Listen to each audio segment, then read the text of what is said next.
What's up, everybody, and welcome to the Run 7 show. As always, feel free to skip ahead. Here's the highlights from the previous 2 months. Welcome to Kids Stream, everybody, where it's nothing but chaos the entire time. Making dreams come true. Oh, easy street. Anytime you can auto anything, you should. Everybody and their robotic mother is watching us right now. Somebody hit the live alert. You never know when you're gonna catch me with my pants down. Oh, Jesus Christ. I don't try to look like a dumb teenager for vanity reasons. I'm Keanu Reeves! I'll put a lot of things in my mouth. I don't want to put that in my mouth. She's interactive. I don't mind objectifying women, I just don't want to torture them. Do what makes you happy, even if it's having your testicles stepped on by a woman in stilettos. She sounds more mentally stable than my ex-wife. Cause he's gonna pay me, lady. I do things for money. Bunch of tree-hugging hippies. Don't point at me, not at my face, and not at the crotch. You steal somebody's car and people try to murder you. How is that even fair? If they're deaf and blind and only have one leg, I might be able to get them. I know you're all on sugar highs from stealing your kids' candy, but y'all need to go to bed at some point. She's saying that your safe word should have less than 5 syllables. Sure. That's too much for me. I don't want to f my video game. Oh yeah? Oh yeah?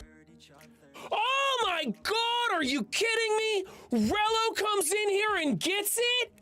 Frickin' Rello gets it? I'm sorry, that was the opposite of what I wanted to happen right there. Oh, you wanna go? You wanna go? It's as chaotic in this room as it is on the screen. I just want you guys to know. My genius has amazing amounts of creativity to solve these problems. I'm doing good enough this month that I'm not taking any sort of donate. Well, I'm always taking donations, Chad. Feel free to donate anytime you want. So far, we're the friendliest murderers in the history of Arc Raiders. Damn it if I can't help myself but be nice to people. It's all your fault, West. I'm perfect and you're wrong. This is a handsome facade, guys. I'm not gonna blemish this. I'd rather die pretty. Run 7. Oops, that wasn't what I meant to do. That wasn't what I meant to do. I was trying to heal and I threw a grenade at myself. Oh, man. Great, guys. Thanks for the support, chat. Appreciate it. I hate you so much. If you're watching this on YouTube, feel free to stop by my live Twitch stream anytime you want to with me. She wouldn't sleep with us, but still, that probably just means she's classy. I'm pushing my buttons. You're pushing my buttons. I'm in trouble. I'm in trouble. I'm in trouble. I'm in trouble. I'm in trouble. I'm in trouble. Just remember, guys, little swords get to go hilt deep. I'm gonna ground my son for making me play this. We got all 3. I am the greatest ever. So I just had the most brilliant idea while I was outside peeing on a bush. Fuck it. Let's have some fun. Oh boy. Well, at least I didn't have a heavy load out. Oh no! Ah! Holy shit! I didn't realize what I was getting into. Oh my God! Run! Run! Lower! Lower! Not too low! Not too low! Ah! Ooh! Ah! That was in the chest. All right. Ah! Ah! Ah! Ah! Okay. Ah! Honest. I what? No countdown? Really? Holy fuck balls! Oh, thank you very much. Wow, Cyberpunk just getting better every time we play it. Whatever, look up at that night sky and remember me, bitches. I got the best viewers. I swear.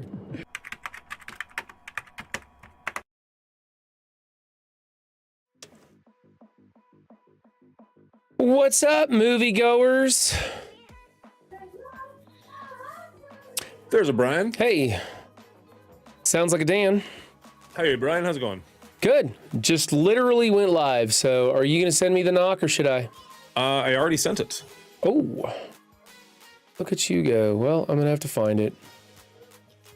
Should be a little red dot. Shouldn't be too hard for you. Just go back to your MSF days. Nope, this music's driving me crazy. I gotta turn it off. Notifications. I only watched the first Avatar, didn't enjoy it enough to care about the follow-ups. That's fair. That's true for both of my co-workers, too. Nothing? Oh, there you are. All right. Let's see. Muting the microphone, and then I'm gonna minimize that because I don't need that up. All right, so then you're gonna share chat. Sharing chat now. Boom, enabled.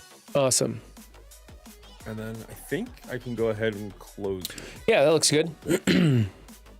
How you doing today, bud?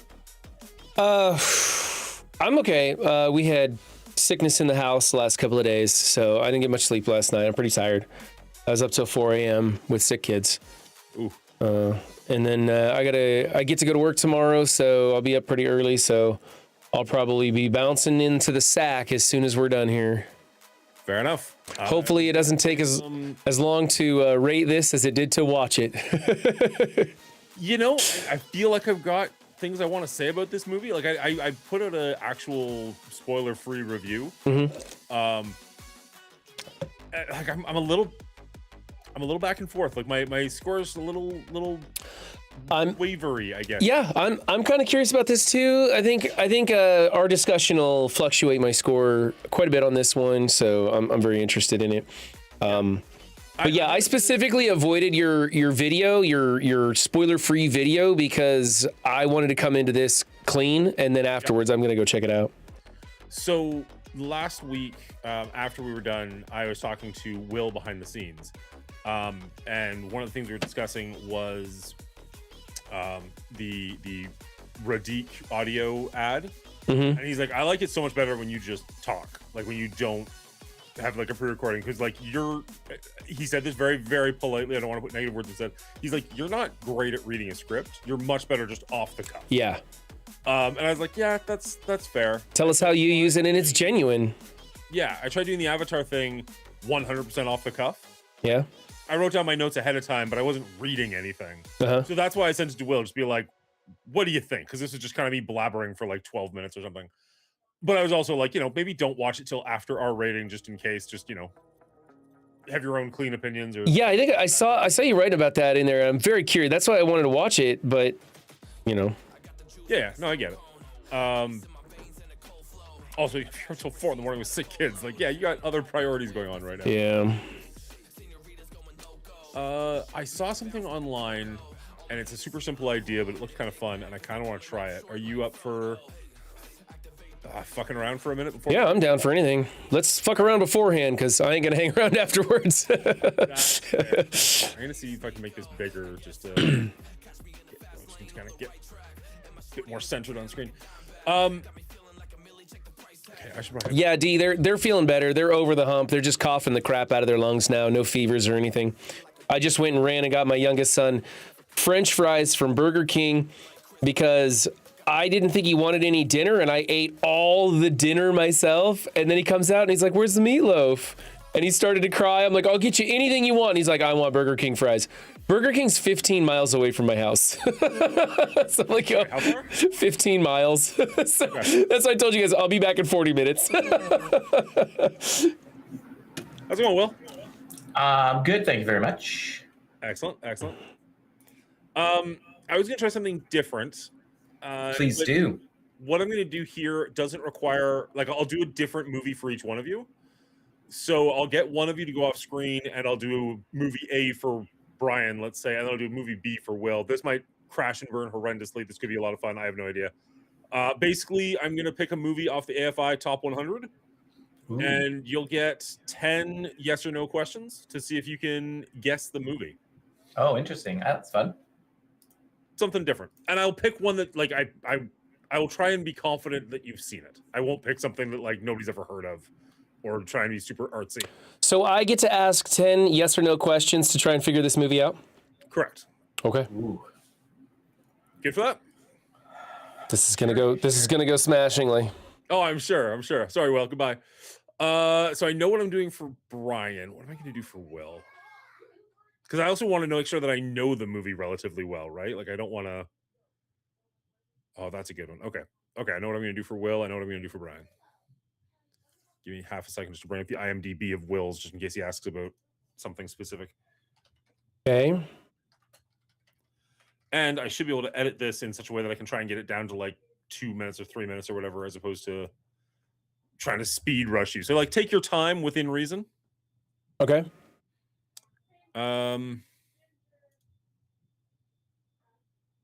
Let's see.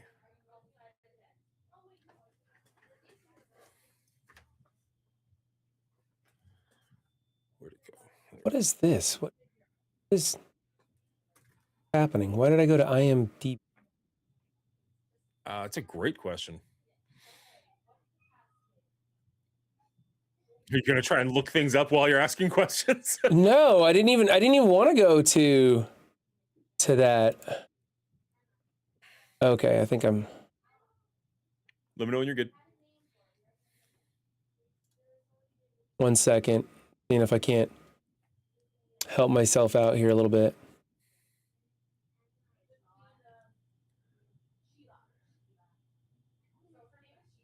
That's not going to help me any. Okay, I'm ready. Okay. Brian, is my camera jittery? I feel like we're both dropping frames. It feels like. You look fine on my end. I don't know about on your end. You look fine on my end, but Well, we both look okay now, but for a minute there, we were both kind of dropping frames, it looked like to me on my end. super duper. Okay. We'll just roll with it and see what happens. Actually, I'm going to close that because I don't need that open.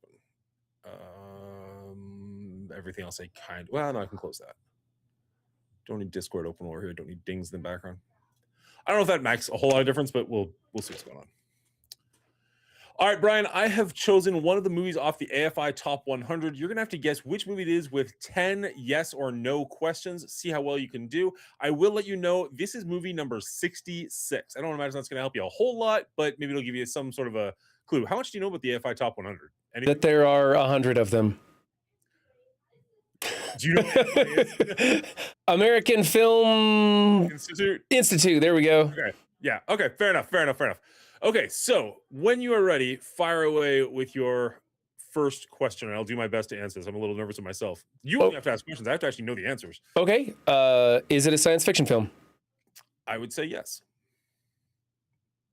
Or to be more accurate, with science fiction elements. Okay. Gets it in one. Ah, damn it. Does it star a child? Star? No. Kids in it, sounds like.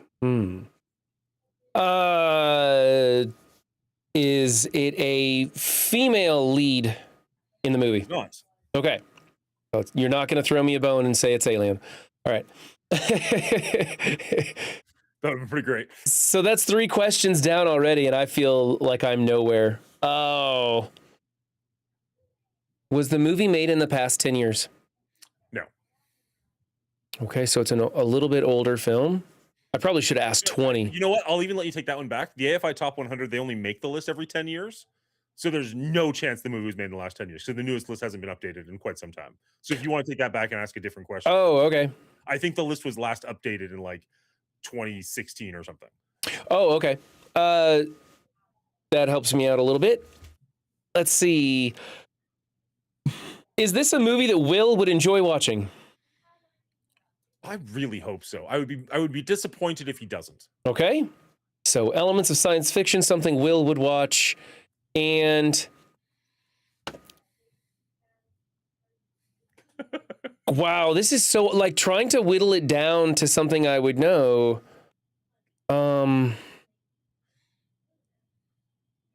Did the movie gross? Well, that wouldn't really help me because everything on the AFI is going to gross a lot, probably. It's a good chance.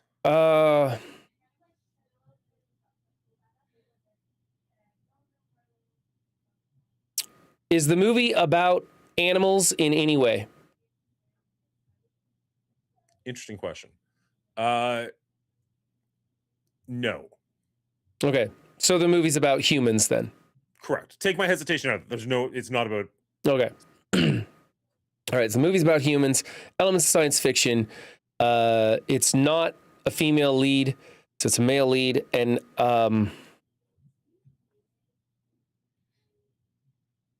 Will would enjoy watching it. I hope. I don't know that we've talked about it. That's true. Gosh, this is so hard. This is so hard. I have no, like...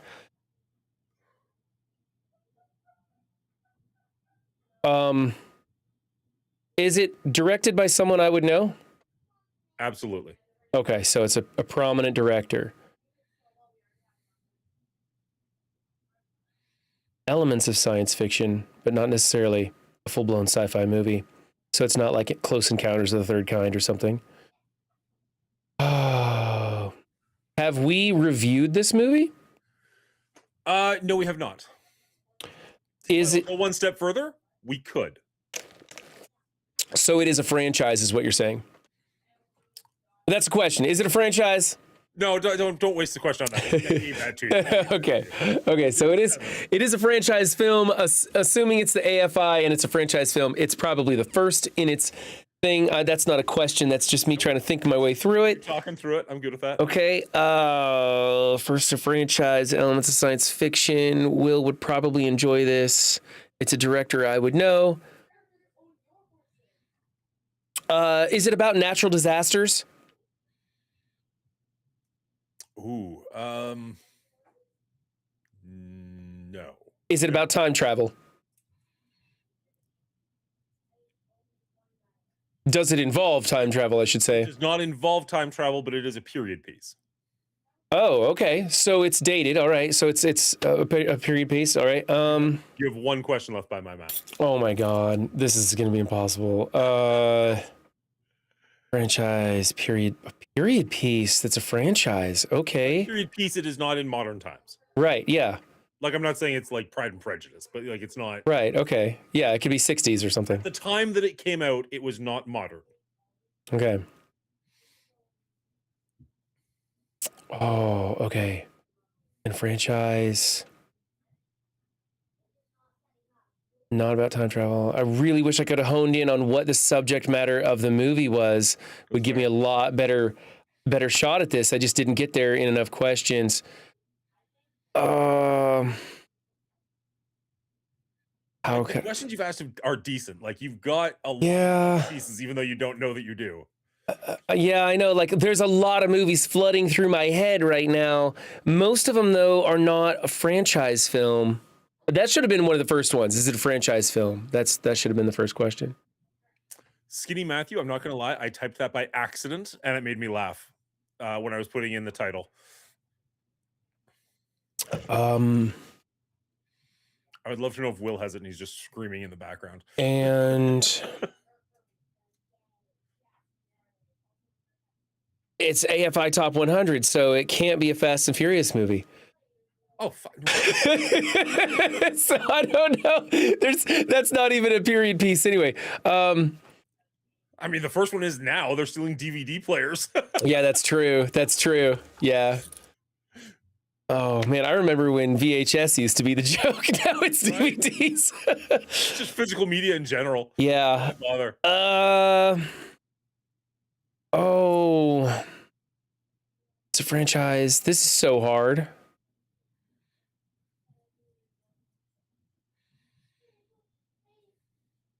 Is the movie made for kids? Oh. Like, is it a family film? Can I say, could I say, is this a family film? Frick, that's hard to answer.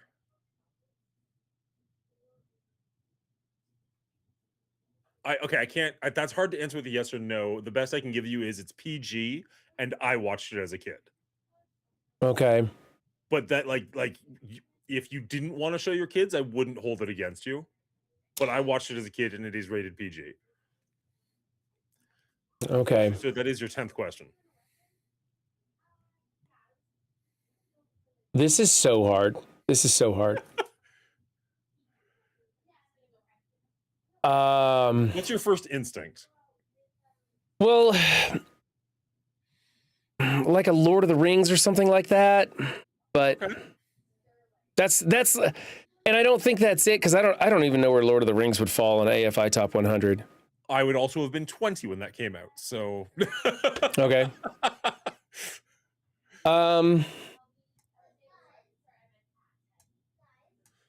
I don't know.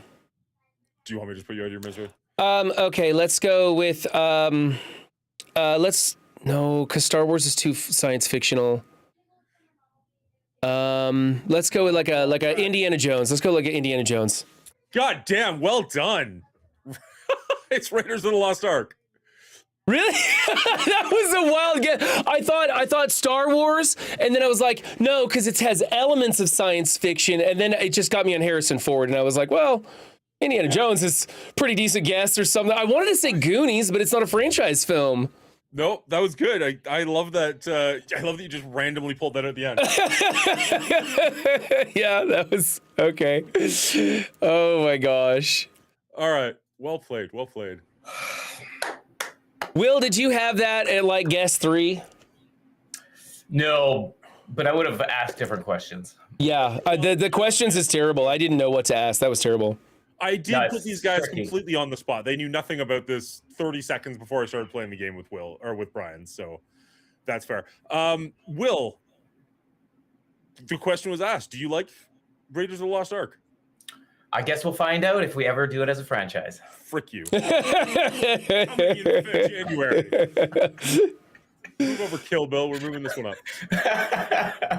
All right, Will, you would be the next victim. I mean, do I? Yeah, let's do it. All right. Ooh. All right, we are taking a look at the AFI Top 100. I'm going to ask. That's Will. That's not Brian. Doesn't matter. All right, I am joined by Will, and we're going to be doing a movie trivia quiz where he's going to try and guess in 10 yes or no questions this movie off the AFI Top 100 list. This is movie number 72, just to give you the slightest bit of a hint. Other than that, fire away when you're ready with whatever questions you think will help.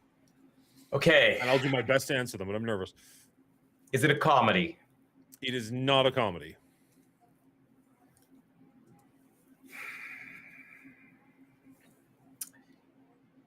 Okay. Good question. Good question. Good start. Good start. I might as well throw in one that Brian did. Is it part of a franchise? It is not. It is a standalone movie. That makes it way harder. Yeah, it does. Yes, it does. Okay. But again, I would not Okay. pick one that you're not familiar with.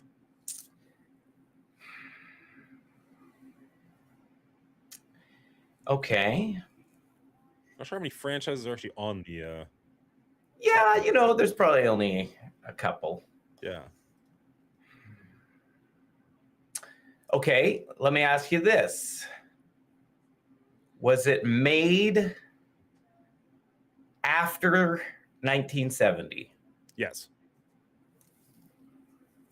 Whew, okay. I figured that covers almost half. Yeah. Yeah. Pretty much. Good chunk of the AFI list is old. Yeah, exactly. I've seen a lot of the AFI Top 100. Narrowing them down, however, is a whole nother ball of wax. Not a comedy. Post 1970. Not a franchise.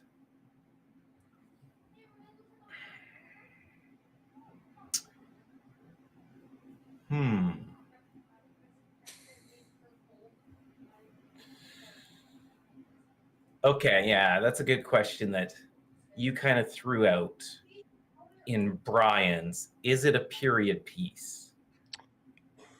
When we say period piece, we are talking about a movie that is not set in the present at the time that it comes out, correct? Correct. Set in Then yes.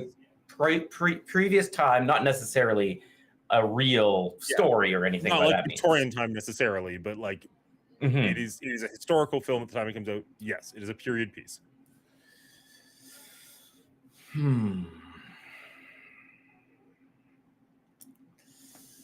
Okay.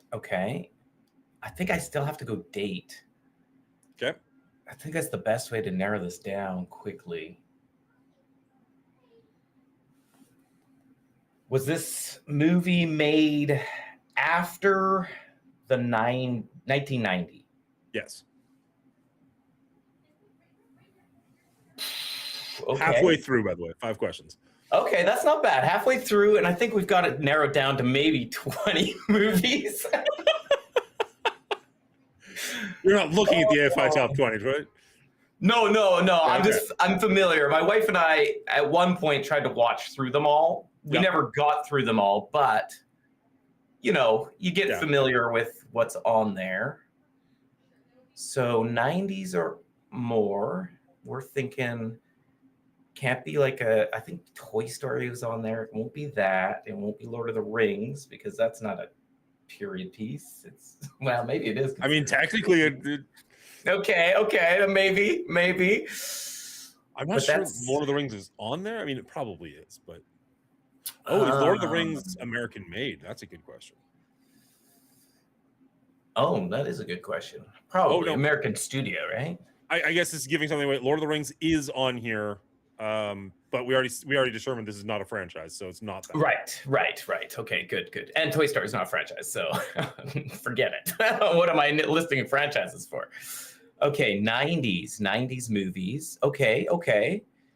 That it makes it interesting. Not a comedy. It's a one-off. Okay, would you consider it an ensemble cast? Is there one? How big does it have to be an ensemble? Is it one focused story on one person's story or multiple people's stories being told?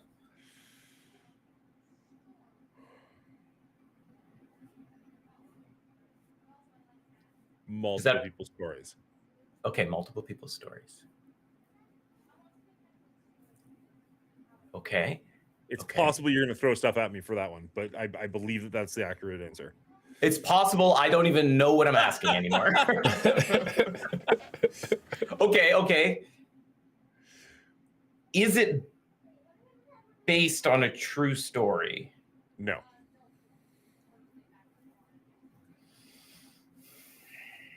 Okay, so like no Saving Private Ryan. I don't even know if that's on there. I don't think is that based on a true story?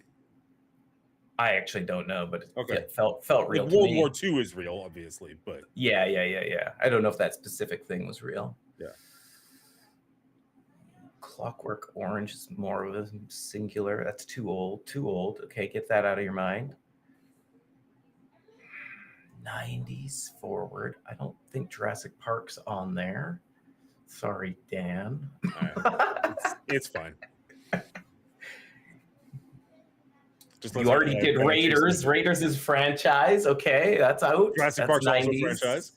Yeah, that's right. Why can't I only think in franchises anymore? Something's wrong. I ruined you. Oh man, Run 7 is asking all kinds of I know. crazy questions now. Now that he's not on Okay. camera, all the questions are flowing through him.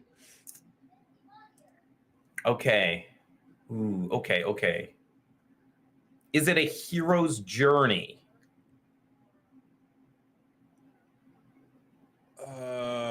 Shit, you were asking tough questions.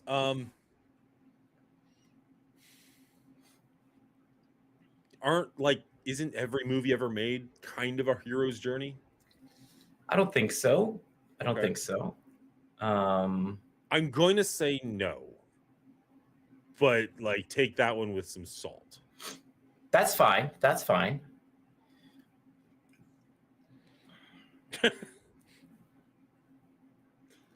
Brian, if it was about a really big boat, there's a really good chance it'd be a true story. Is it about a really big boat? Well, that could be. I mean, that could be Jaws. No, they need a bigger boat in Jaws. Oh, right. That's right. They do need a bigger boat. Titanic Was fake. Okay. That's good. That's a good question. Have we? Is it directed by someone we've done a franchise of? Like same director? Off the top of my head, no, but let me just go through his list of works real quick. That's fair. That's solid. Oh, I must be close to 10 questions now. This is so crazy hard. We have not done a movie by this director. Okay. You know what? I'll give you this one for free. We have not done a movie by this director. We have done a movie by this writer. Interesting. Okay.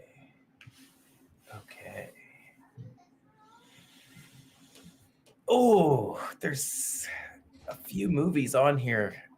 I feel like my questions aren't narrowing it down as much as I want them to. By my count, you are at 9. So I have to just guess it. No, you got one more. You got one more before I have to guess. One Okay. more, yes or no? Can you guys hear my kids on the microphone, by the way? Yes. A lot? A little. Enough? Yes. I guess they can't hear me. I can't I quite will- make out what they're saying, I but they will- are having a discussion for sure. Well, the youngest should be going to bed anyways, but I'll make sure Well, they're to be sure, you guys can't hear me, right? but also like, go away. Okay, good. I can scream at chat while they're talking then. I didn't know if Dan could hear me or not. Okay. Last question.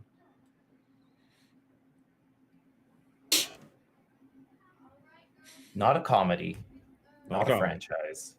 90s forward. That narrows it down. 90s forward is a big one because AFI, I think, stops at like, They love their 2000. classics. yeah, it stops at like 2000 or something like that. Okay. That is huge. Wait a minute. Okay. No, I think Tootsie's older. That's older. Okay, you're not gonna fix it. Let me just go ahead and throw this. This is the hardest game ever. All right, It's not funny. doing this one again in the future. Yeah, well, I mean, they're all hard for me. Let's be honest. All right. It's funny because I play a game with my son called Guess Who, which is pretty much 20 questions as well. It's Sure. exactly the thing, but we do with animals or like Marvel Okay. characters, and so it's the same thing. But narrowing down movies is so much trickier. I feel. It's I can do very hard. characters for next week. That's It's fine. very hard to nail down movies. Okay. We might bring this down. 90s. We got. I think we've got Silence of the Lambs has got to be in there.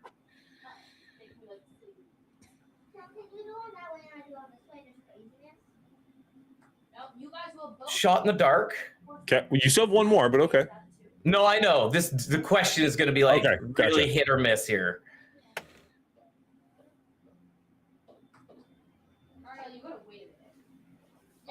So hit and miss, you can't ask it. Does it? Yes. Is Saving Private Ryan a true story? I gotta erase it. Does it involve crime? Yes. That is 10 questions. That narrows it down, right? I mean, maybe. I think a lot of So you have a 1990s or more recent, not true story, based off crime, ensemble cast. ensemble. Silence of the Lambs, is kind of ensemble. Shit.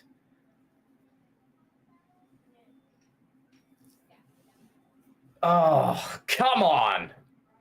You can do this, cleaning agent. I'm curious if anybody in the audience has guesses at this point.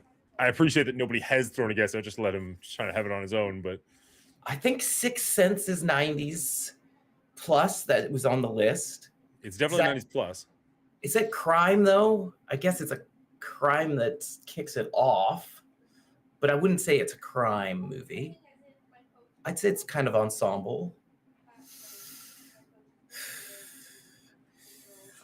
Shawshank Redemption is crime. Frick. I can't think of any others in the time period that fit. Unforgiven. Oh, that's crime. Is that 90s? It's right around 90s too. It's definitely crime. Yeah, we are.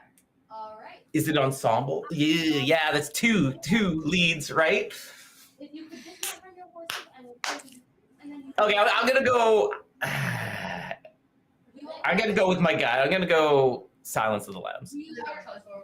Looking for Shawshank Redemption. You said it right at the very end. I was like, nicely done. Oh, well played. Darn well played. it! Darn it! That's a hard game. So Dan, Is that too hard of a game? Is that like, it's or is that fun? Because I got It's- none of those. Those were Okay. wrong. Goodfellas is 90s too. Shit. Yeah, so Dan, what I would say is that don't tell us what number it is on the list and let us have the list in front of us so that we have the 100 movies to choose from and we got to figure it out from that list of 100. Then we could ask a little bit better questions, kind of going, oh, is it about gorillas? Okay, I can scratch King Kong off the list, etc. So Okay, fair. I think that would make it easy enough. That's a tricky game. It's a tricky game. Goodfellas fell right in the 90s, didn't it? It did, but it wasn't right either. So No, I know. It meant my crime question wasn't as good as I thought it was. You know what? I thought that crime question was a great question. And now I'm looking through the list. That's a terrible question. That's a terrible question. There's a lot of crime on this list. I love mobsters. Yeah. obviously, Shawshank is a lot of crime because they're all in jail for something. And Right. Gordon's guilty of stuff. Well, all the jail. Godfather, Raging Bull. But it's one of those ones like, I mean, if you're just saying is crime involved, like almost every single one of those. has- Yeah. But I was like, that's a good guess. That leads you on the path for sure. I was kind of trying Darn to throw it. you a bone with the writer, the author. I was like, Oh yeah, you know what? I totally forgot that after you said it because I was just so all over the map. yeah. That was fair. That was fair. Shawshank, what a good movie. That's why I picked it. I knew you guys knew these movies, right? Like I wasn't gonna go like Grapes of Wrath or something because one, I wouldn't be able to answer questions about it, but two, like I didn't want to tax you that hard. But all right, No, that was good. That was good. that was just something I threw together like literally at the last second. I was like, I want to do something with you guys. Okay. Close some Stephen windows. King, that dirty dog.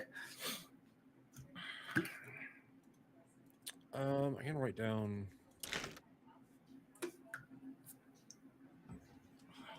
That's hard.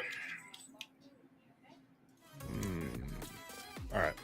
I mentioned to Brian before you got here, my score on this movie is going to be is a little fluctual at the moment. Like I'm not 100% sure where I land on it. I'm very curious to talk to you guys. I know that both. Well, no, I don't know anything. I am heavily assuming where your guys' scores are going to be coming from, or at least where your mindsets are going to be. Right. But we have not talked about this movie whatsoever since any of us have seen it, other than I did send you guys the link for my review of it, my spoiler-free review. So I don't know if you watched that or not, but that'll give you some semblance of a hint where I'm at. But I'm torn. I don't know. You guys ready to jump into it? Yeah, I'm good to go. Yeah, we can do that. Okay. Let's go ahead and open the curtain and shoot to Will. Will, is your gain up fairly high or something? Am I coming in hot? You sound okay, but I just feel like I'm hearing room. That's better. Okay, yeah, I turned down the microphone itself. Hopefully that helps. I never know. For some reason, it seems like my microphone not quite like runs, like going all off on its own, but like always resets to a default and it messes everything up. Dan showed me a trick to that, and we got mine to stop fluctuating, and that was happening in Wavelink software. I don't use Wavelink software. I hate it. Well, then I guess you don't have to worry about it. Well, it means I have to worry about other things. Is Wavelink in the background though, or do you just not have it installed at all? No, I don't even have it installed. Okay. No, I didn't like how fussy it was, so I just didn't use it at all. What kind of microphone are you using, Will? We're all using the same microphone. Same- Oh, we are? Oh, I didn't know you could get away with the Wavelink without using the software on it. Yeah. Well, I guess that's not true because I'm using it direct to OBS, so I guess, yeah, you can do that. But you clearly still have the Wavelink in the background. Yeah, I have Wavelink in the background, and I have a secondary mic feed in case I have problems with OBS. I can turn this one off and send it through the stream mix, but it'll be, all piped in with the same stuff. Yeah. So, Right. I'm gonna turn down my actual volume via the computer. Am I quieter now? you're a little quieter now, yeah. A little quieter, but the background noise went away entirely. That's what I wanted. Okay, perfect. That's what we'll go with then. Coolio. Thank you, sir. No, I it makes the editing easier for me. So No, 100%. thank you for doing it for me. Yep. I was also sorry, just super brief little tangent. I'm editing Christmas Chronicles this morning. I'm gonna get Christmas Chronicles 2 done. I want to get this one done, and I was kind of realizing like Netflix fucking hates YouTube. So like every time we've done a Netflix exclusive movie, they give me huge headaches about the scenes and whatnot that I've edited in. Unfortunate. So I figured for Christmas Chronicles, like they're probably not gonna be big sellers anyways. Like just don't even worry about it. I just didn't put anything in, so it was super fast to edit. And then Avatar's in theaters. I have no footage to go off of other than the trailer, so it's gonna be a super fast edit. So I'm like, ooh, I'm gonna get 3 movies done in a day and a half. This would be great. Nice. So I'm looking forward to this. I'll be completely caught up by tomorrow if all things go well. Hasn't happened in years. All right, go for it.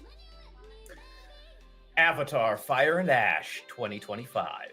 Picking up where Waterworld left off, Jake Sully still doesn't know what he's doing, and his family proves much more interesting and capable than himself. There is also some fire and some ash to keep things a spectacle. Accurate as always. Yep. Didn't miss a beat. This episode is brought to you by Radique Audio. Radique Audio. Enjoy the music. All right. 1 second. Sorry. Yell at your kids. Yell at them. Shut up or I'm gonna beat you. Either I beat you to bed or you go to bed yourselves. It's your time.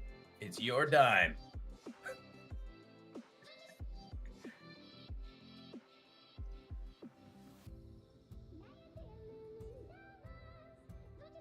I wonder what Dan did to his arm there. His arm's all cut up. Yeah, well, let's ask him. Maybe he got into a bar fight. All right, sorry. Kids are wrapping up and moving out, but I'm going to give them like 30 seconds to a minute just to... Perfect. That's just enough time. Yeah. My dog. I was laying on the couch. My dog came up to see me, and normally he does that, and we just cuddle and whatnot. And it was fine, but then like the cat ran by, and he just... He's 110 pounds or something ridiculous, and he's just got enough claw that it hit me. So it didn't like hurt or anything, but it definitely... I have quite a bit of dry skin on my arms already, so it's not like it takes much to Break the skin. break the skin. But yeah, no, it was just one of those things where we're just cuddling. Ah, jeez. It's a lot of dog with his like elbow when he leans up or something too. Like it's pressure point city for sure. Sorry, I swear they're wrapping up. We'll be good to go soon. Editing Dan is yelling at the stand for jumping forward with it. How are you guys doing? You want to kill a minute and a half, 2 minutes? Okay, let's kill the minute and a half with a 10-second preview for a movie that's coming out next year. 10-second Oh, you want to talk about Avengers? Doomsday? Yeah, okay. Oh, did you? Like, people are going to the theater for this? So interestingly, I definitely was curious about that, and then it was like, oh, this is nothing. Like it told me something, and I won't spoil it just in case somebody doesn't want to get spoiled. But it tells you one thing that is, interesting, but not nearly interesting enough to justify it. But apparently, there's 4 of those. So next week it'll be a different one. The week after that it'll be a different one. The week after that it'll be a different one. I'm kind of like, interesting. Like I wonder if they'll like play the first one and then the second one, or if it'll just be like you missed the first one, now you're on to the second one or whatnot. I don't know. Like that definitely won't draw me back to the movie. Certainly not for the same movie. But I wonder if there will be people who will go multiple times or specifically wait because they're like, oh, well, people this week. I'll wait till next week's to go see it. People went to see that teaser that we're talking about ambiguously. I was more interested in the teaser than this movie. I would. People aren't going to the theaters for the teaser, but they might go to the theaters sooner to see the teaser. Yeah, if that makes sense, right? Like, and if you're one of those people, don't bother. The movie comes out a year from now. You're gonna see lots of stuff about it before then. You didn't see anything in this teaser. No. Here's my shirt. The movie airs a year from now. There you go. You saw the whole teaser right there. That's it. Let you know that somebody's going to be in it that we didn't know was going to be in it, but like, who cares? Yeah, that's however what they're using it as. It's a cast announcement. Exactly. It's like the 7 hours of chairs. Exactly. Yeah. I love that Polar Nights, by that's fantastic. The other trailer that I saw though that I was very excited for was The Odyssey. That looked really scary. Blank looks. Did you guys not see a trailer for The Odyssey? I didn't see a trailer for The Odyssey, no. Oh, mine was like 3 minutes long. It was like a legit scene of the movie. It was. I'm a huge Christopher Nolan fan. I like a lot of the actors in that one. I don't know the story all that well. Like I've never like read it or paid too much attention to it.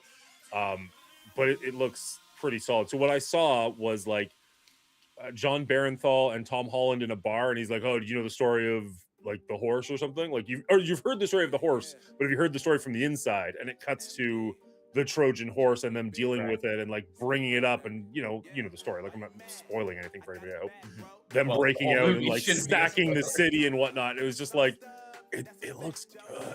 Like it looked really good. I'm shocked you guys didn't get that trailer. That's weird. I wish I would have. I don't have a memorable trailer that I saw before this film.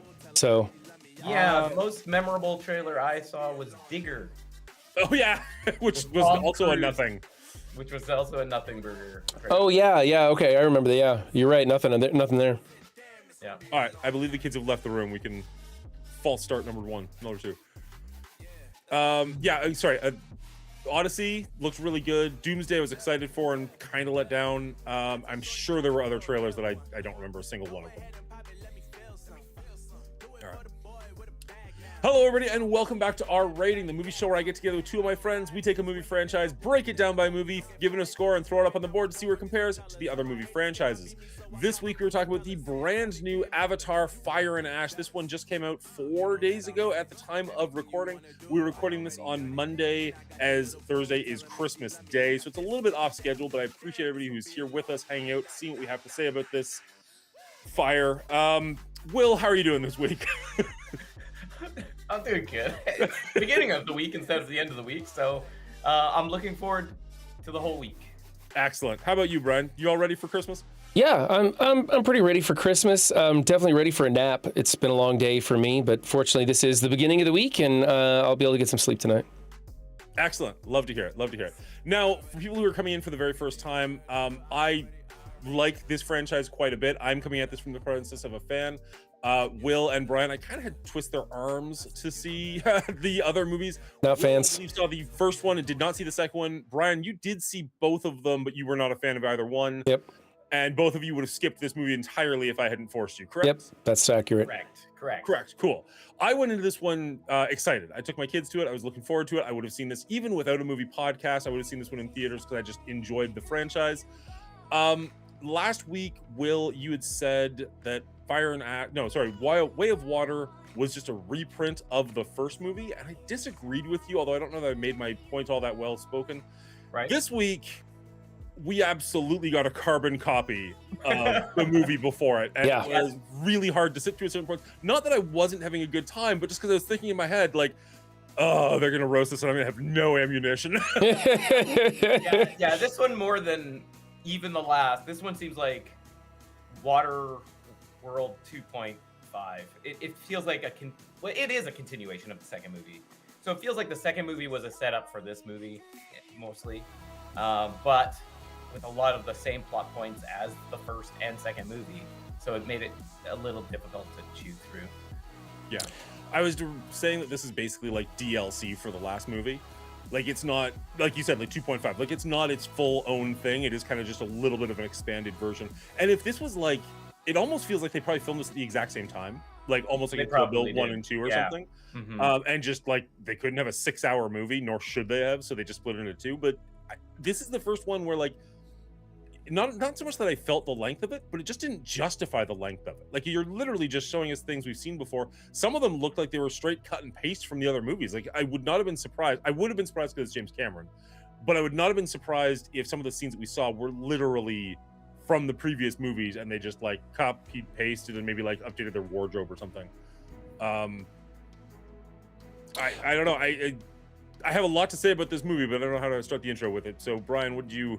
So yeah, this is number 2 extended. All we got was Avatar 2 with the addition of the Fire Ash clan added to it, and that's really all that changed. They just extended the same themes from number 2 into this, and they fleshed them out a little bit more. They searched them a little bit deeper, but it's hard to go deep in a bucket this shallow, so it's still not amazing.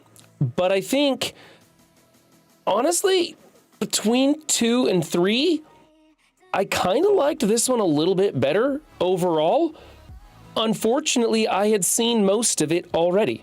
And so it just kind of felt like they added a little bit of bonus material. Like this was like the director's cut of number 2. I kind of agree with that. I feel like the story is a little bit different, but a lot of the imagery and the scenery and the like how we get there is very much the same. And a part of me, like in world, it makes sense. So this is kind of a conflict that I'm having with myself. The movie literally takes place like seconds after the second one ends. Mhm. Right? Like they are still connected to the tree, and you can see that he's still having the same dream, which I want to get into later. And it just kind of goes from there. If that's the case, it makes sense that the American, sorry, I keep saying it's the American military, then the military hasn't got new weapons, it hasn't got new things, it still just has all the same ships. The whaling process would be the exact same because it's the next day. Like they wouldn't have brand new technology or things to bring out. So that makes sense in world that it all is the exact same thing. You're going to keep whaling, but you know how to whale. But I've seen it.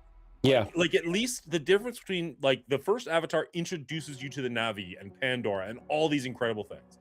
The second one introduces you to the Water Tribe and the oceans and all these incredible things. This one introduces you to, oh shoot, I forgot it. Varang, like that one the tribe. fire And that's tribe. kind of it. Like that, most of what you see is stuff you've seen before. And I she also think they kind of cut the legs out from the fire tribe because they bring them in and they're really cool. They're like really deadly. They give 0 Fs, and then Military Man just kind of takes over the whole thing, and then it's just back to the Jake Sully fighting the military guy all over again.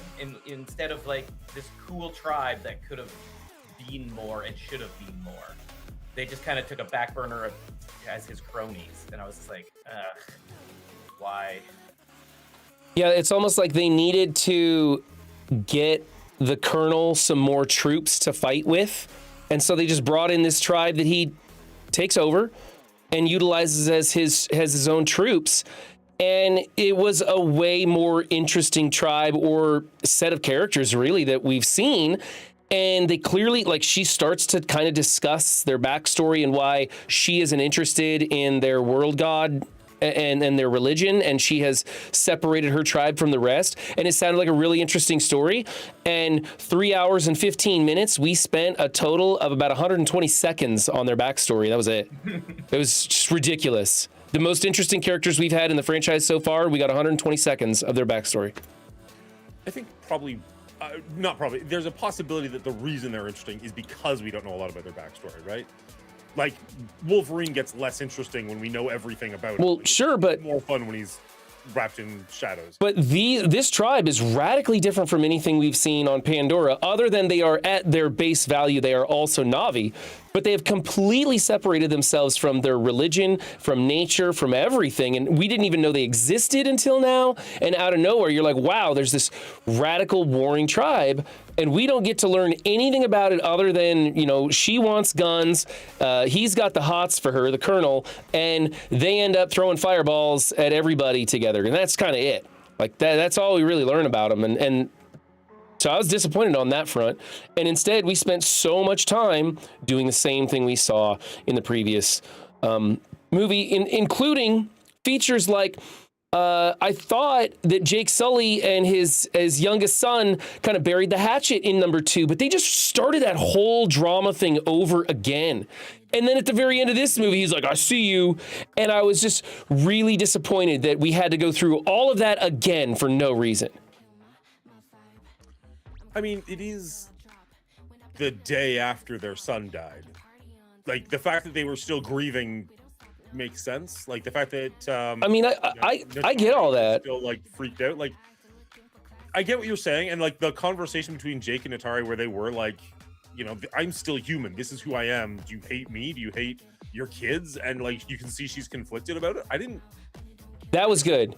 I didn't have a problem with that. That was all interesting to me. I didn't like that she actually did say she hated her kids, but I mean, that was a moment of weakness. I don't think that's actually her position on it. I think it was just a matter of like, she's grieving, right? Like, I actually liked that sequence there. It showed some real depth of character, some real genuine struggles with understanding yourself, your family, where you come from, who you're really angry with, and on all these kind of interesting emotional things coming together. It was messy and they were working their way through it. That was a more interesting thing for them to dive into rather than some of the black and white versions we have of good and bad in previous films. So I was appreciative that they got their hands dirty in some of those ideas.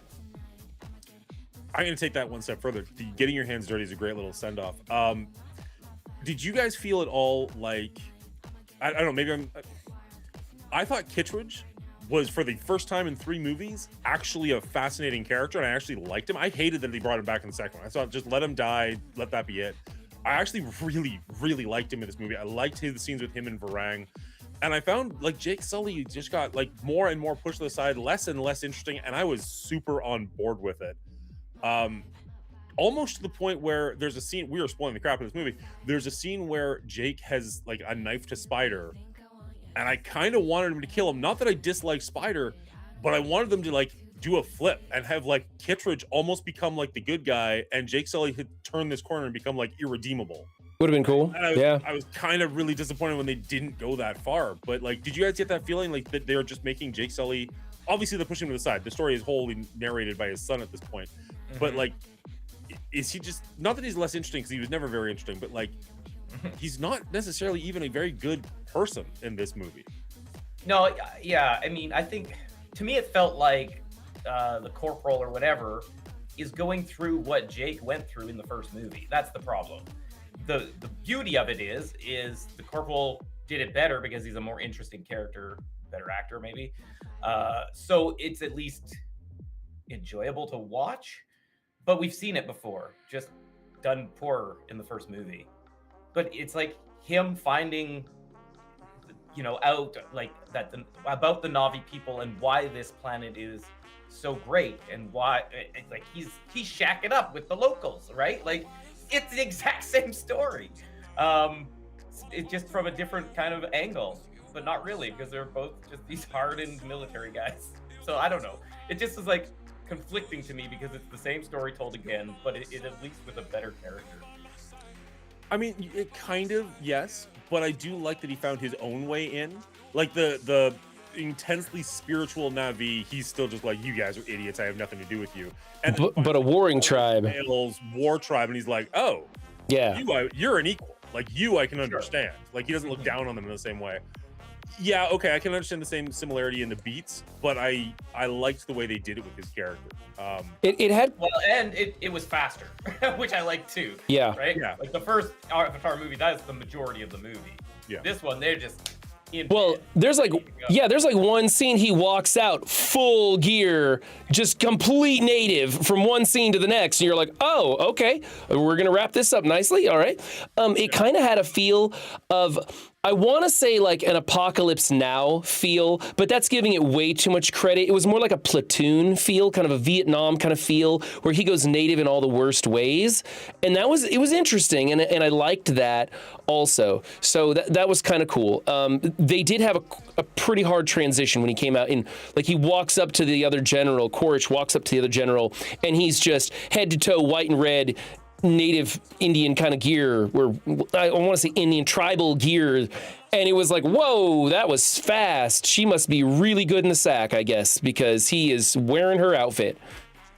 I mean, she's essentially raping people, right? Like, that's, like, we're getting the like the head tail thing is like a sexual experience, and she's just like, Dad? I was gonna say, Dad's going there? yeah, that's normally my word to throw out there.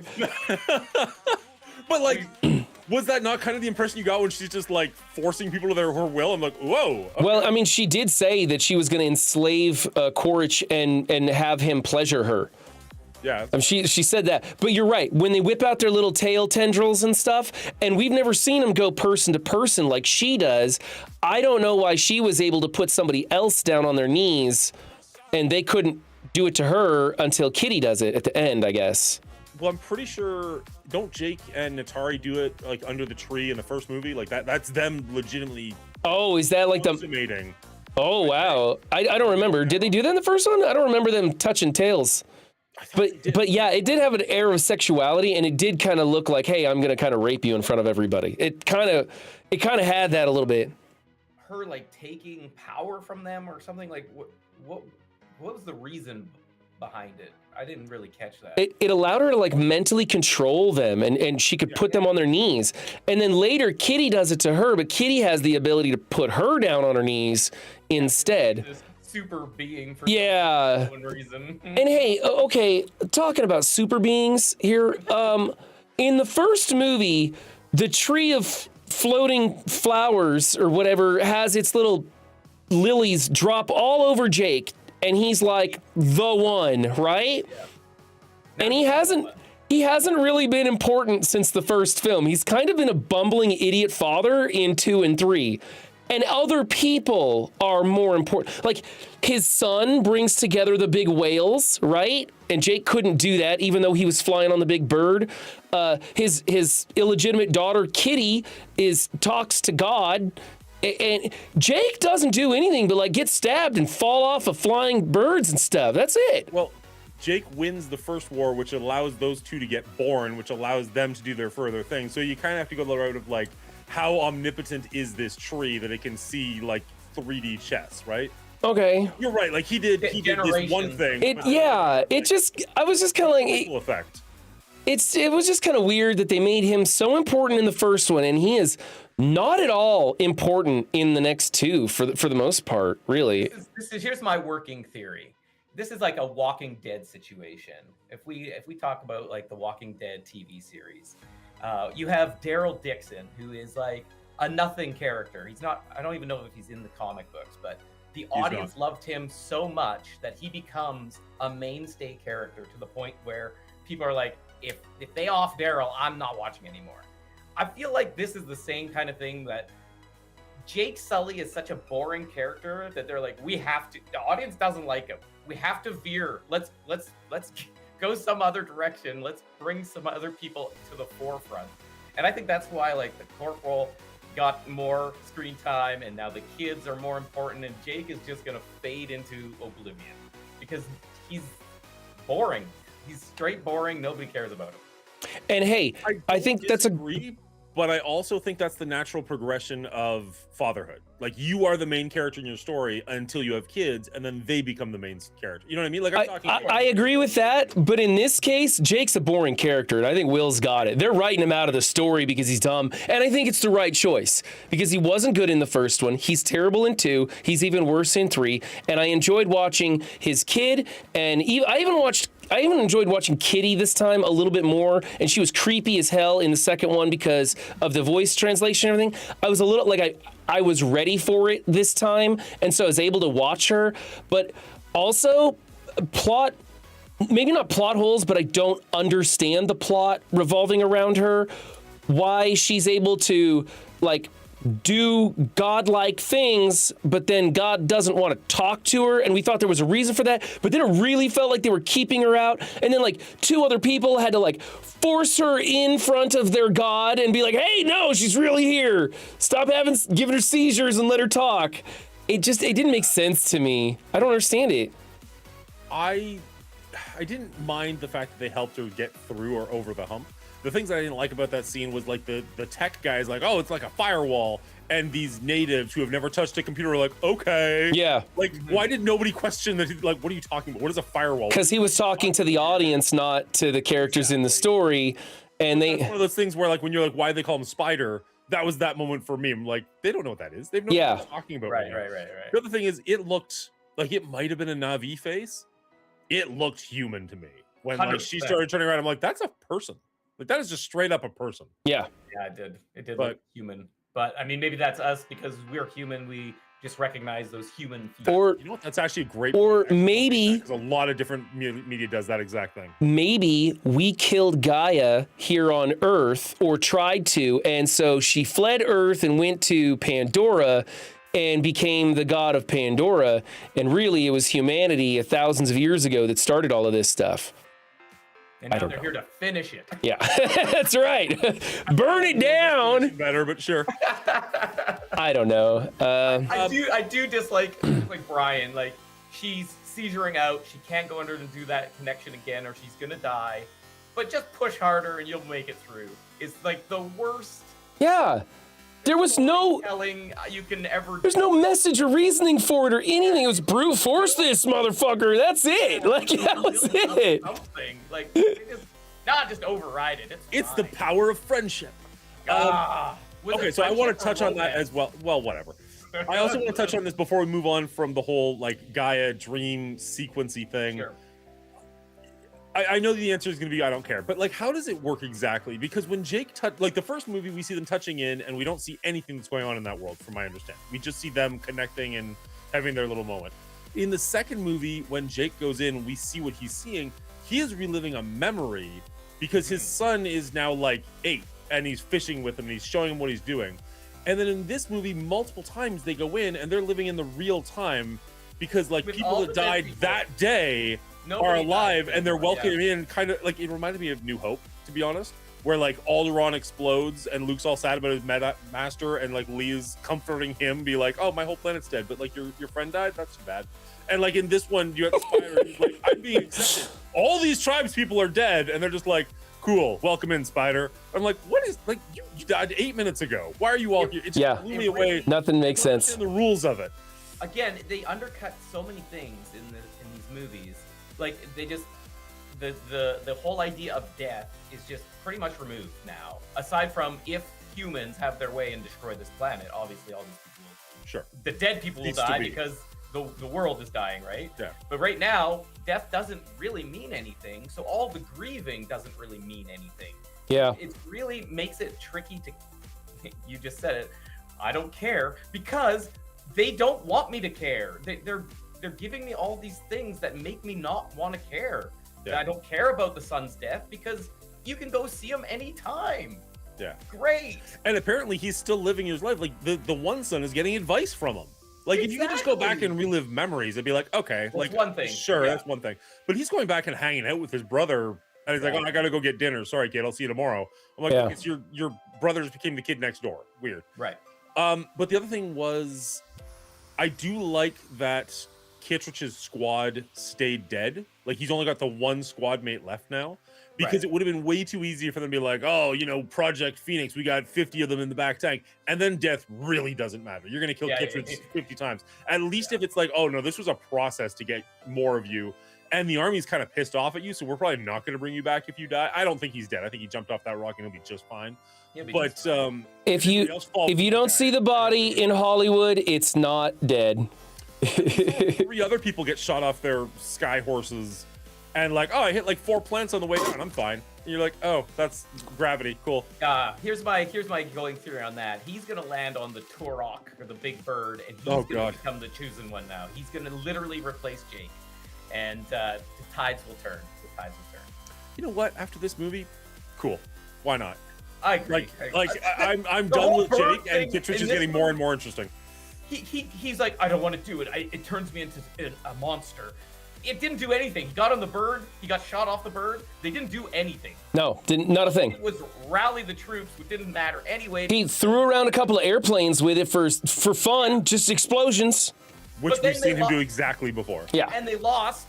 Doesn't matter that the world god had to come in and save the day. Just like in 2. Or 2, whichever. It doesn't matter. They're all the same. So it's like, why? Why Did is the any of world it god step happening? in, or did the whales step in? No, okay, the whales started. Then Jake and all the flyers and the people on the fish thing, they all swooped in. We had a full-fledged battle. It was going really well. And then Quaritch comes in with the fire and ash people, Yeah. turns the tide the other way.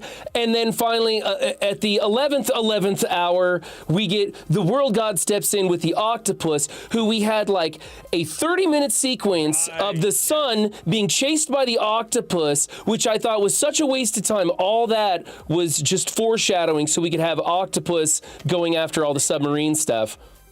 I think, I mean, I'm gonna push back the tiniest bit on that one. I feel like as much as they showed us things we'd seen before, most of the scenes they did that in were pretty short. Like when you see Kittredge burning the villages, that's like a 20-second scene. Yeah. When you see them wailing, that's like a minute. When you see them, okay, the very beginning, like the first 20 minutes of this movie sucked. When you had them like doing all the fun stuff, like swimming with the whales, which they did in the second movie, that went on Too more long. than it should have, and I loved that in the second movie. But I'm like, I've seen this. Yeah. You've done this exact thing before. Yeah. So like, I think the octopus sharks, that was also a scene we saw in the second one, right before All the boats and fish, all the boats and fish were the same. We had that new octopus, that was it, but otherwise all the boats and fish, hell, even most of the birds other than the fire and ash birds were pretty much the same. Like, if anything, a little bit of it got the volume turned up on it, but there wasn't anything different or new. I agree though, because I agree 100%, but that's the conflict I'm having in my brain, because it's the next day. Like, if they'd had way better ships and way better equipment, then I'd be like, well, that's stupid.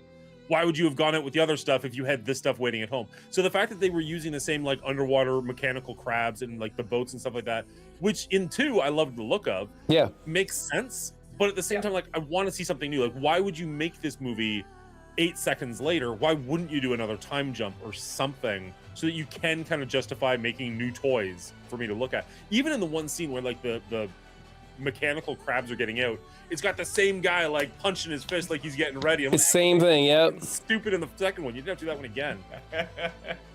There was some things in this movie that I really, really liked, and there were some things in this movie I really didn't. And I don't know where I land on this one, but Yeah, we're gonna find out.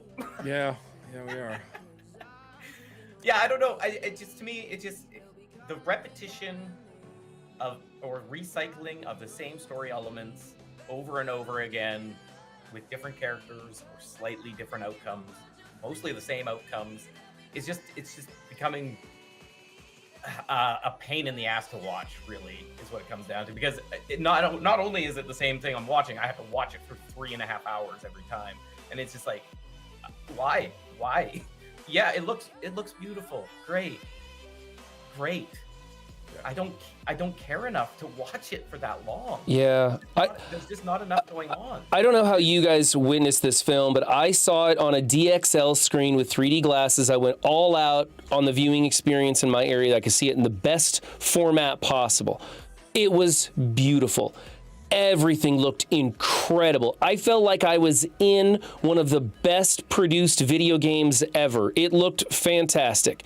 Completely CGI to the point where I was like, why do we even have Spider in here other than to remind us that this is supposed to be live action?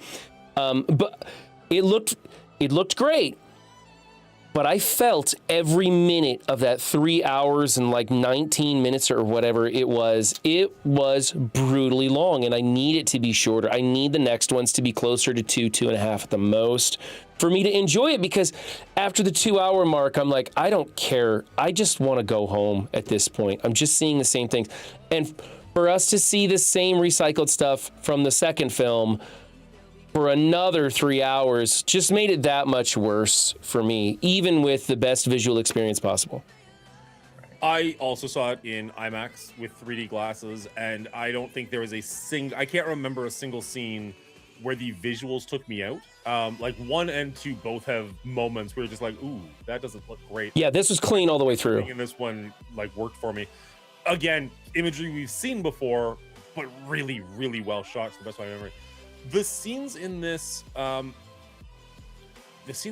were new, really, really, really worked for me. Like the whole, like almost everything involving the military, I actually really enjoyed. Everything with the fire tribe, I really enjoyed. I guess that's not entirely true. The whole like traders coming in was kind of meh. I didn't really care for that. That was new, but who cares?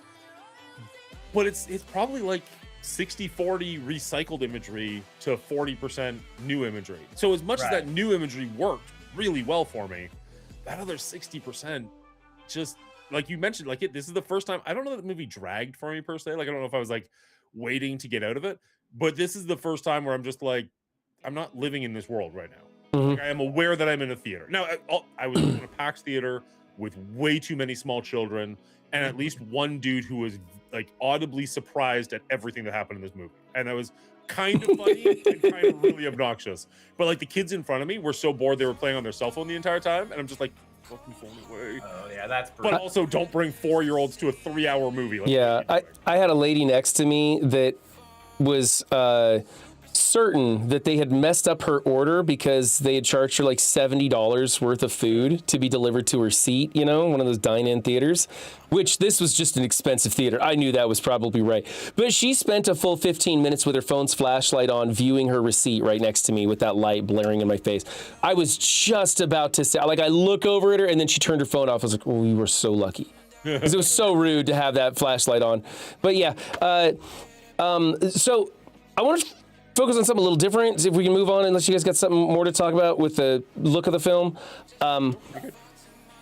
Jake Sully and his wife, Natiri, is that it? Zoe Saldana? I felt like Zoe Saldana had a very tough role to play in this movie and did as good a job as she could, but there was zero chemistry between her as a husband and wife combo, and neither one of them came off like great parents. She always seemed like she was more of a tribes person than interested in her family, and Jake had to keep reminding her that family came first, and the two of them didn't feel like a couple to me at all. Now, Sam Worthington still doing a terrible job in this movie. I don't like the lines he was given. I don't think he did a good job acting. I will give credit to Zoe. She did a good job and had some powerful moments. I didn't like her in this as much as I liked her in 2, but they just have less and less chemistry as this franchise goes on, and I was kind of hoping that maybe one of them might die in it, just so I wouldn't have to deal with that issue. What did you guys think about their relationship? Do you mind if I take this one, Will? Please be my guest. All right. I like Natiri a lot more in this one than in 2. I feel like in 1 she had a lot to do, and in this one she had a lot to do, and in 2 she was just kind of there. So I thought she actually did a pretty good performance, again, with what she was given. She's a mother going through grief. She's just lost a child. She's in a world that is not her own. She's taken away from like her people and everything, and she's living with somebody of a totally different culture. You mentioned they don't have a lot, or she doesn't feel like she has to keep being reminded that family comes first. We don't know very much about the Na'vi or their mating habits, their cultures, things like that. Like, we've seen a lot of stuff in the movies, but it's more like how they hunt.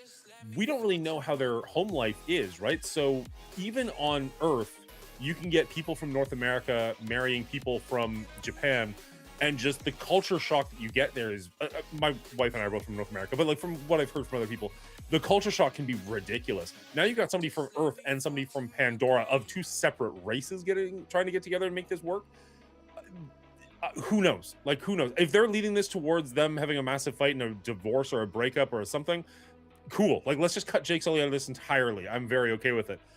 But the fact that she was acting different to what we would expect a human to act makes sense to me, because she's not human, right? And him reminding her, like, oh, you know, family comes first and whatnot.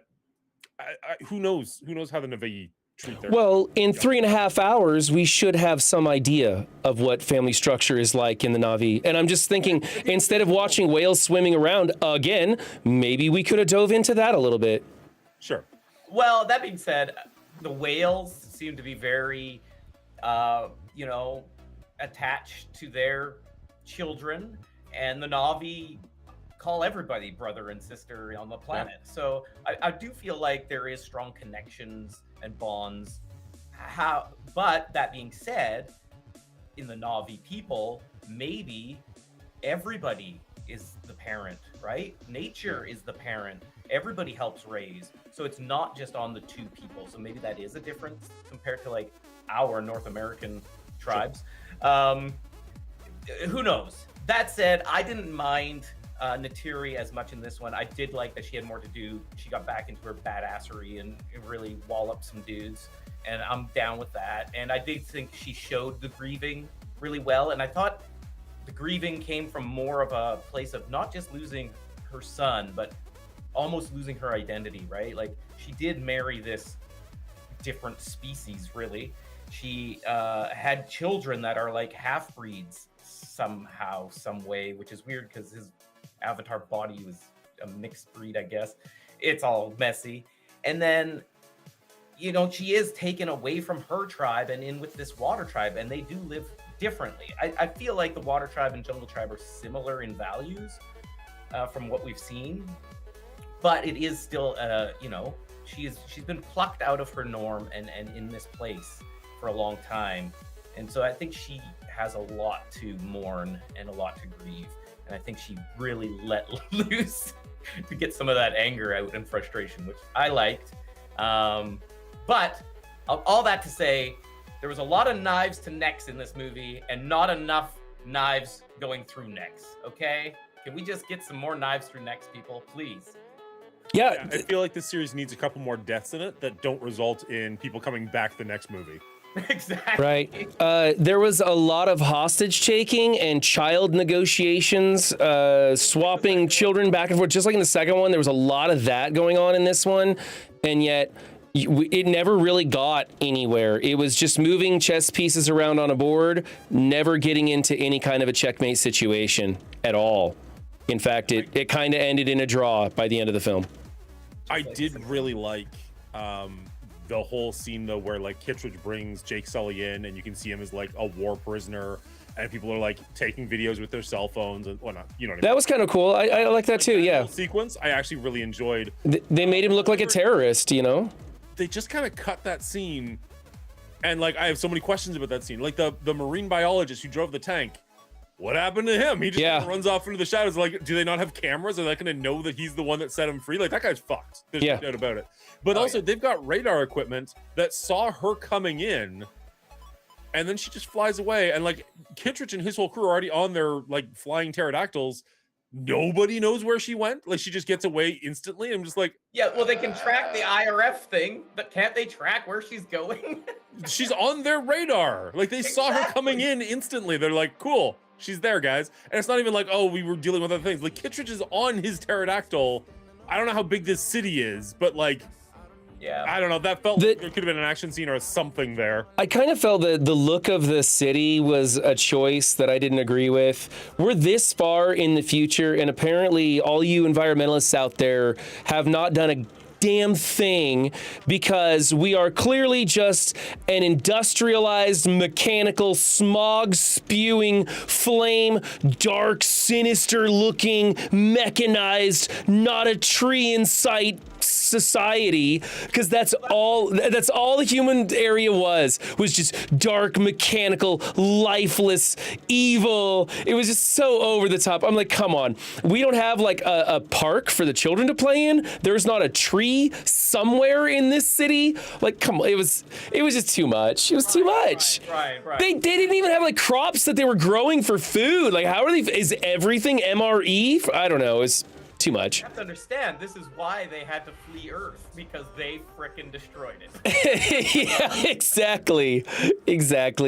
It seems like I would just like to believe that far into the future, humanity could come across a planet that has such wonderful items as unobtainium and yellow brain fountain of youth matter, that we could go there and learn to trade for these items, maybe even learn to adapt to the way their societies live and learn to live like them, or I don't know, start out small instead of just blasting the crap out of the forest and landing this giant mechanical monstrosity city right in the middle of everything. It just seems so aggressive, so over the top, and it's so unrealistic to the path that humanity is actually on right now.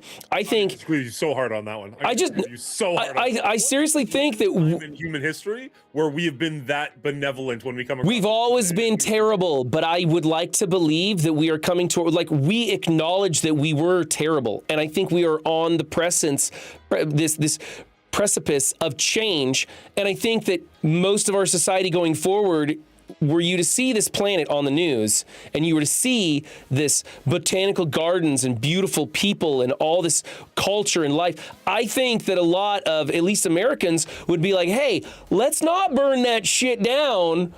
Let's just take our time and figure it out. Let's Star Trek this stuff and not interfere too much. I'm just saying, I hate how they paint humans in such a harsh tone here. I just don't think we're gonna be like that. I think it's kind of funny that the two Canadians, I might be speaking for Dan here a little bit, drastically differ in what we view Americans who believe and think on the day-to-day. I don't want to make this political, and I need to change the topic. Otherwise, I'm gonna have to say some things. You can edit this out. It's fine. Pretty aliens. I just think That's one of the points of the movie, though, is right. Yeah. This is a cautionary tale. If Right. you keep screwing up Earth, this is what's going to happen. And when people get desperate, and these people are desperate, they literally have no home to go home to. They have to succeed here. They're going to do anything it takes. And what's the easiest way to do that? When the first movie tried to talk to the Na'vi and make some sort of leeway, and that didn't work. What's the only other option? Bulldoze it all down. Yeah. Because That's true, like- history repeating itself over and over. Well, I just didn't feel that desperation in humanity. It felt more like commercialism. They wanted unobtainium as a mineral, and they wanted the fountain of youth for all the rich people. It didn't feel like we need a new home until the very end when they've got, oh, hey, wait, humans could breathe this air? And then suddenly the paradigm shifted a little bit, but I didn't feel that they wrote that well enough into the story to really hook me. And had it been that way from the start, that humans were desperate for a place to live, then I could have accepted this, let's bulldoze it all down and make it our home, regardless, because we have to. Then I could have accepted that a little bit. I feel like in the first movie, they were there for the unobtainium. And then in the second movie, they're talking about, no, Earth is cooked. Like, we need a new home. We need somewhere else to be. And that's why they're like moving more en masse. Yeah, and the yellow stuff was just funding it. Been there for years, right? Like they know this planet fairly well. They're not trying to conquer it per se. At that point, they're not trying to what's it called? Like take it over as their own. That's conquering. That's not the word I'm looking for. Anyways, they're not trying to take it over in that one. They're trying to do what you're talking about. They're trying to negotiate with the Na'vi and like, hey, like, do you want to move over this way so we can have the unobtainium under your giant tree? And then when the Na'vi are obviously against that, then it turns into a war. Yeah. So like their first instinct was negotiation, or at least the first one we hear about was negotiation. And then when that falls through and we get pushed into a corner because our home planet's dead, then we turn more war-based. But also, as far as the city design goes, I liked it because I thought it was cool. But also, who knows how much of the city we're seeing in that? Like that might just be the industrial sector. Right? Like, I don't know. It's the only thing I ever saw, though. All the aerial shots looked like it, so I don't know. Exactly. It would have been cool to see more of the city, because that's one of the things I actually really liked. Like, as I said, the new stuff in this is the stuff that really got me, including most of the stuff with the humans. It would have been cool to see, like, I don't need to see a daycare, but, like, more of a, no, we're making this world our own. We're not destroying it. We're just cultivating. Well, I guess I just don't feel that those themes were fleshed out enough for me to find believable or accurate, and that's a writing issue. I agree. It makes what you're saying. It makes absolute total sense, but they just didn't flesh that theme out enough for me to enjoy it that way. I think one of the major reasons why, Brian, you're having a little bit of this issue, and again, this is me just throwing crap to a wall to see if it sticks, is the first movie, again, yeah, they're there for the unobtainium because they need that to fuel their planet, right? Like, keep them alive. So that's why they're there. They're trying to do it peacefully. It doesn't work. Whatever, war breaks out. Now they're here. They are desperate to make this their home, and yet they're more interested in brain juice, life longevity, than securing a homestead and fleshing out their existence on this planet. They're still so greedy that they're going for brain juice because it sells for big bucks, and that's the focus. It's not this, we need to expand and live on this planet, be it peacefully or otherwise. And so it's, again, poor writing in my mind, because the humans' greed is the front and foremost, not that their need to survive is on the brink, right? Like, yeah, and it feels like it doesn't come across properly because of the... And it feels like they're dehumanizing them and just making us all greedy monsters. And I'm like, it's not like that. It's not black and white like that. It's a very complex situation, and they didn't have the writing to discover those nuances and make it a believable story for me. Same problem I had in 2. It extends into 3, and they did do a line where he says, you know, this brain juice is funding the operation, and that's why we're wailing. But it really felt like the movie was focused on the commercialism of this brain juice, and rather than the humans' need, desperation to find a new home, which would have been more interesting. Does that even make sense? How is the brain juice funding this thing? human existence. Why would you want to live forever on a dead planet? Like, let's. Human existence depends on them. Yeah. Yeah, it doesn't colonizing make sense. Yeah, so I just didn't like that. Like, people are putting money. I want to buy the brain juice so you can colonize. Well, you have to colonize. Whether you get the brain juice or not, you need to live somewhere. Like, it just doesn't add up to me in my mind. I think humanity historically has been very short-minded, Short-sighted, yeah. In what they're looking for. So the idea of like, oh, I could die soon, that's terrifying. I'd better have this and that. It will make me live forever. And we'll all of these ideas by themselves are totally normal. Like, these are all ideas that humanity has encountered throughout history, right? We know how bad humans can be. We've witnessed the world wars. We've witnessed the atrocities that humans can do. We know the depths of depravity that we can achieve. Unfortunately, I would like to believe that we're a better society now, that we're at least aware of how bad it gets, or we're becoming aware of how bad it gets through communication. You guys say no. I sure feel like us Americans have come a long ways to go, but at least we're becoming aware of things. So how's AI doing? What do you mean? I mean, AI is using massive amounts of resources to do. It is taking up all kinds of things. It is destroying jobs. It is incredibly short-sighted, and we are running fucking headfirst into that wall. Mm-hmm. No problems whatsoever. Let's do it. Whee! And it just drives me insane. And we're watching it in real time. And you're like, humans are better than this. I'm like, I don't see what you're talking about. Hey, I love it if we were true. ChatGPT helped me solve Wordle this morning, so I'm all for it. Worth it. All for it. Yep, worth it. So that's right. 5-letter word ends in T. Nailed it.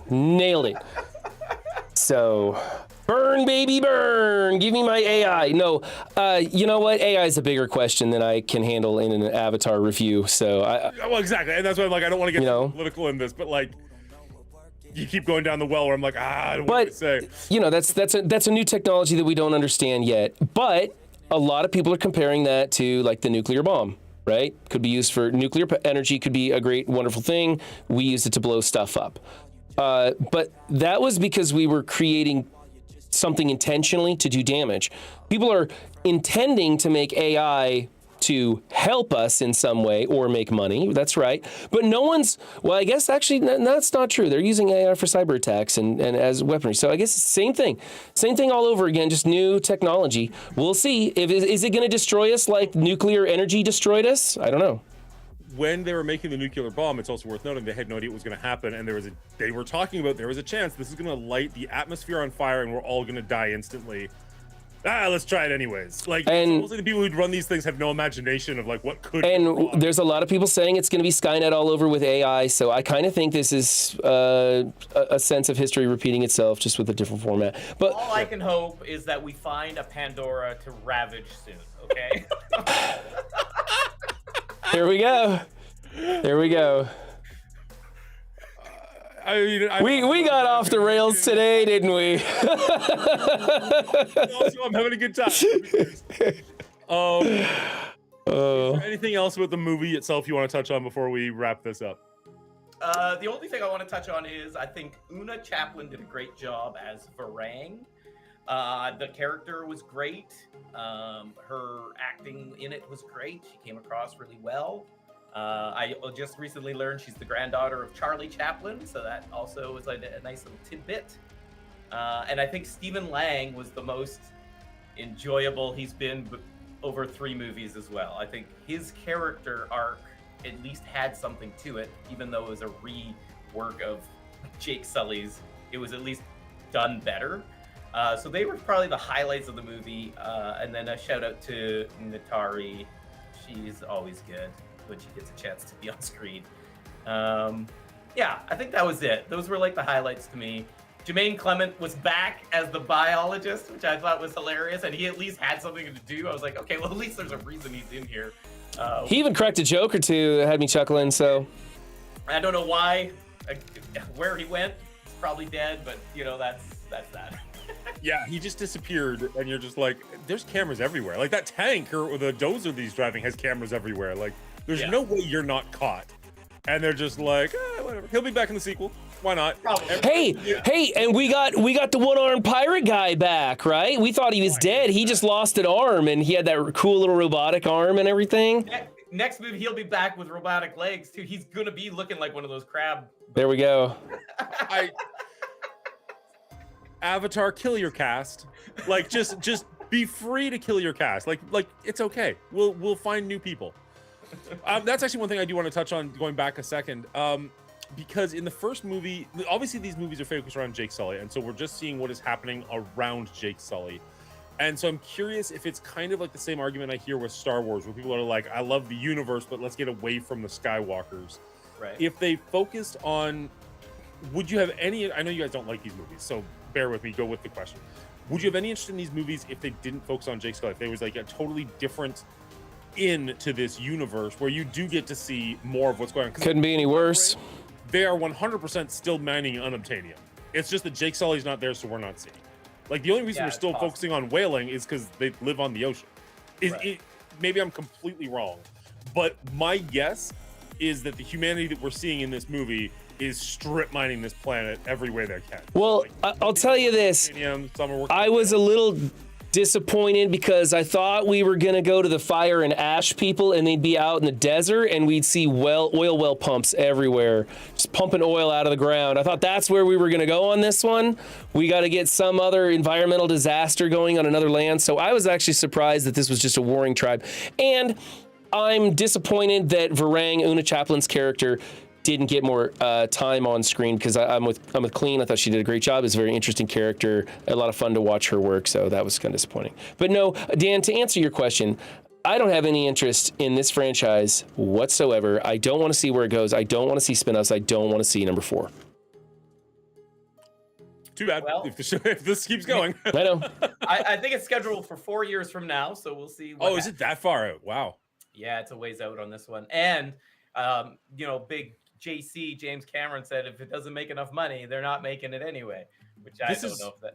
Already made like $385 million or something. Like, I Mhm. heard somewhere that they have to break $1 billion for it to become profitable. Really? Wouldn't surprise me. I mean, And it's by a Christmas profitable, holiday. I mean profitable. I mean line enough people's.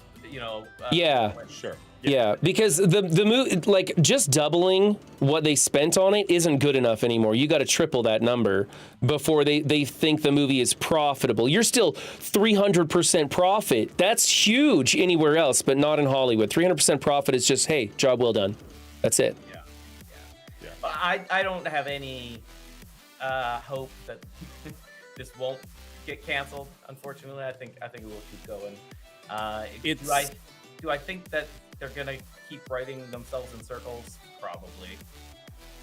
It says the budget is about 400 million, and it's it's probably made that back already in one Oh, I would weekend. assume so. Yeah. And you still got the Christmas break coming up. There's not really, I'm hearing good things about Marty Supreme, but it's not going to be a huge blockbuster, I wouldn't think.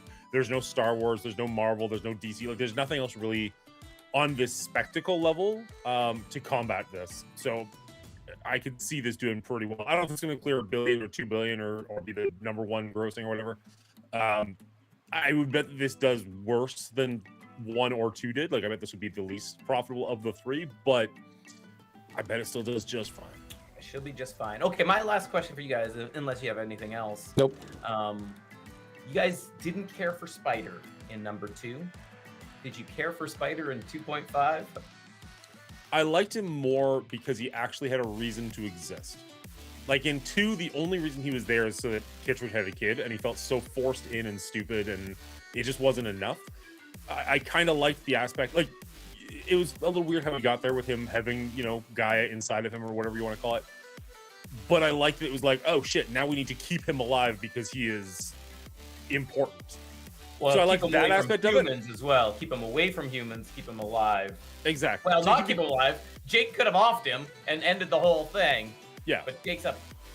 Can't do anything. Well, you know what? It was kind of surprising to me that Jake even put a knife to his throat, because the planet god, whatever we're calling her, I forget the name. They had a name for it. Wow. Whatever. She decided to give the Earth Kid lungs, right? Like, Yeah. why would you go against the will of your god then? if that's your thing, why would you go against that will? So I was kind of surprised that they even really went that way. You knew he wasn't going to pull the knife across the kid's throat. You absolutely knew that. There was no tension there or anything. So that was weird. I did like how the kid became very important. I don't like the actor. He did an okay job, I guess. His lines were all right, I guess. I didn't feel the depth of any relationship between him and his father or any of these really interesting things that they could have explored. They didn't do a very good job of that. I did like that they made him important and he had a reason. Because in the second movie, it felt like he was literally only there to remind the viewers that this was a live action film and not a CGI video game cutscene. Because that's what it starts to look like when you don't have any humans on the scene. It just looks like a cutscene from a video game, a really good-looking video game. That was it. I thought he did better, the actor himself, in this one than he did in the second one, or at least he bothered me less. With the exception of the scene right before he has the knife to his throat, when he's at like the river and he's just narrating everything he's doing. Yeah. He's like, oh man, I gotta take a leak. Oh, that's a good idea. I shouldn't take a leak yet. Oh man, this is itchy. And it's just like, who are you talking to? Yeah. Nobody is around you. Like, the other people are having a conversation by themselves. Like, shut up. You're just talking for the sake of the audience hearing something. Yeah, you guys had mentioned that you were like in your theaters and it was like packed and whatnot. I went to like a matinee afternoon on Friday. There was like maybe 30 people there, and I was the obnoxious one because when there was lines like that happening, I'm just like, nobody else is making a noise. I guess it wasn't funny. And the stupidity makes me laugh, and I can't help it. And I admit it's almost, if I cared, I'd be embarrassed for myself. But I just can't. I can't. It almost made the movie.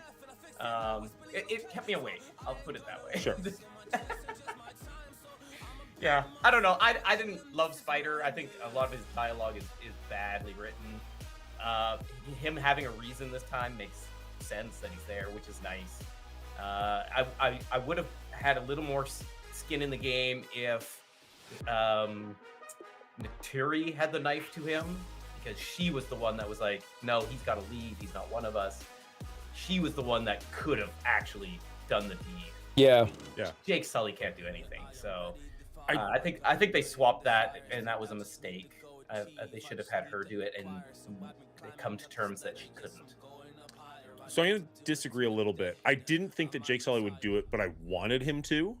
So the tension was there in the sense that, like, I wanted him to do it and kind of become the villain in the story. Yeah, I wanted Natiri to run in and say no just as he draws it across the kid's throat. Yeah, whereas if Natiri does it, I would rather have Jake Sully become irredeemable than Natiri become irredeemable, because I like her character. Yeah. And if we're building towards Jake Sully's an asshole, let's get rid of him. Cool. Sure. Yeah. But I don't want them to get rid of Natiri. So I no, and I'm not saying I wanted her to do it. I'm just saying you believe her to do it before him. It seems more likely she would. I'll give you that. Yeah. Just for the tension's sake of that scene, which has been done, unfortunately. And I would like to say that I think that it was, I feel robbed in things like the poster and the movie stuff, that the commercials that we got for this, because Varang is in everything, everywhere. She has a pretty small role in this film, and it was pretty unfortunate. I mean, she's the biggest head on the poster. She's only in 20% of the film at most. And it was kind of disappointing because she was one of the more interesting characters. And because we brought in this new tribe that has done something radically different from everybody else on the planet, and is completely different from the humans, has its own realistic reason for being. Like, I understand why that tribe went the way they went in the small story that she gave us of their origin. It made them so much more interesting than the humans, and they're kind of all over the place just wanting to, rape the planet for all it's worth. So yeah, I was sad I got ripped off on that, but that's it. You guys ready to rate this thing? I am. Yeah, I think I said everything I wanted to say. Okay.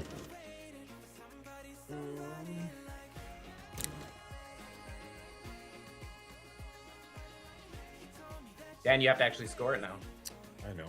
No, that's not what I was thinking about. I was debating if I want to try doing the Radique audio ad live. It didn't work last time. Or if I want to just go try to do this. If you like what we do and you want to help support us, consider joining our Patreon. There's a link down below. Shout out to our producers, as well as our executive producers, Real Bubba Hotep and Dino, and our head writer, Elder JM990.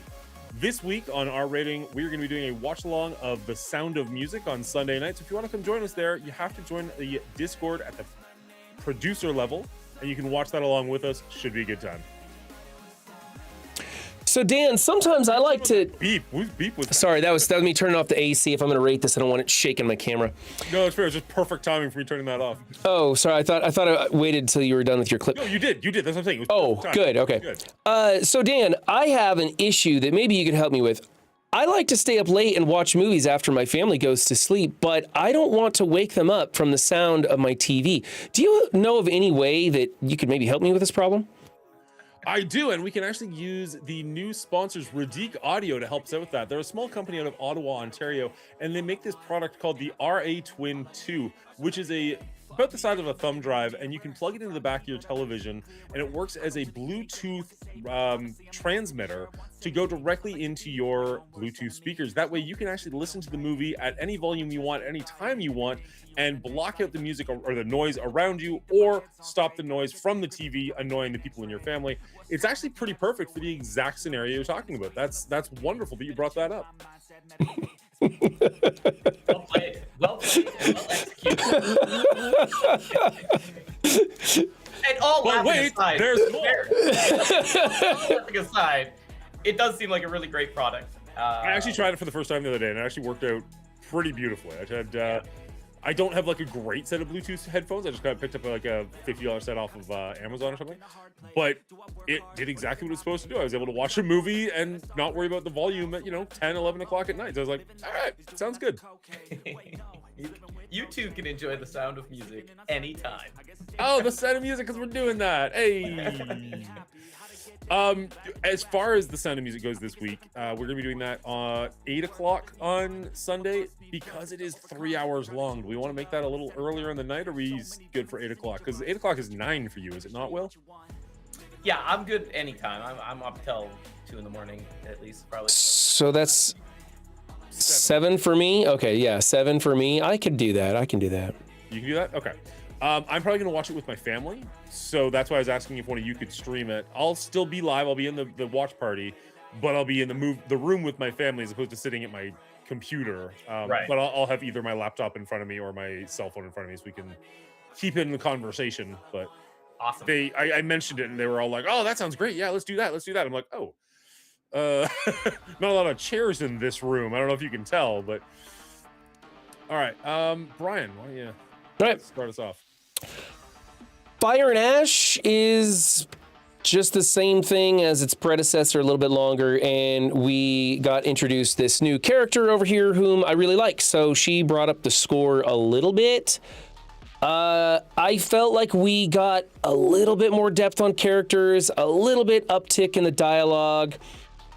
The plot had just as many holes in it as they patched up. In fact, I don't feel like they patched up many of the holes. I think they just introduced a few more of them. So that wasn't so great. If you liked the second one and you want to see more of it, then go watch this. But frankly, I didn't need to see any more of it. So it was not as fun for me. About the same amount of fun, I guess. I'm just trying to say that this got a 65, a slight uptick, I believe, from the second movie. Nice.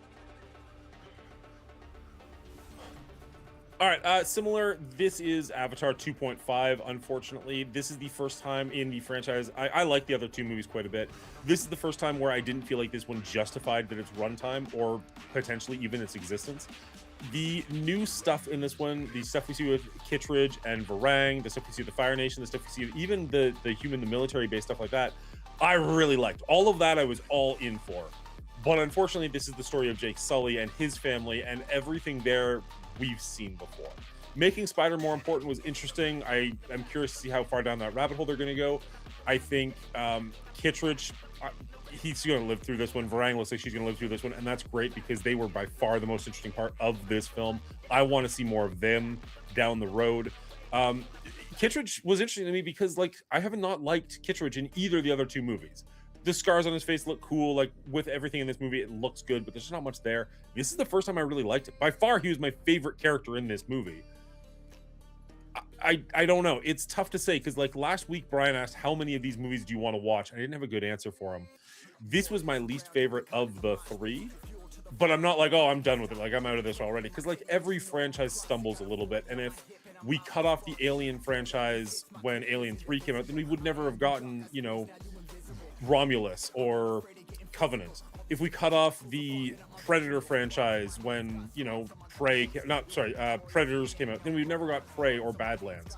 So to say like, oh, one stumble and you're done, it's too harsh. I do still want to see other ones, but if this is the direction they're going, where they're just copying and pasting their homework from previous ones, you can stop here. This got a 70 for me. This is the lowest scored of the three movies because this was the one that really felt the most or the least imaginative to me. This one just felt like it was stuff we've already seen, and that's not why I went to the movies. Dan's playing hardball. I was building up for a joke there, and then I backed out at the last second. I was like, ah, damn it. All right, I'll keep this short but sweet. Yeah, it's a spectacle. We already know that. It's Avatar in and out of the water this time. It's still too long. It still says too little, and the characters are still too uninteresting. This is a slight downtick, 54 out of 100 for me. If you like them, you like them. If you don't, you're me. You don't. If you like them, you like them. If you don't, you're me. So That's the poster right there. That's going on the... So I'm the only one who thought this was, I think this was probably the best of the three movies as far, because I think it had the better dialogue, the more interesting depth of character arcs and things like that. Still trash, but it was, I thought it was better than the other two. It might be just me as a personal bias at this point of like, you've played us too long. It's too late. You're still greatly recycling what you've already put out there. So you've already lost my interest. It's going to be so much harder to get it back. Yeah, there wasn't a whole lot of world building in this because it started the next day. Yeah. Exactly. And we're still in They cut out the most important world building aspect, which was the fire. the Ash Tribe. Yeah. Yeah. So I bye. agree that this has probably got the best characters and the best dialogue, which is an incredibly low bar, but it didn't have enough of the other things that I was looking for to make up Right. for it. Like if Yeah. this had been a hard drama or something and the dialogue had been incredible and the character work had been incredible, but you're still dealing with whaling, you're still dealing with Navi, like all those other things had been the same, you'd be like, okay, maybe the dialogue moved up enough to be good.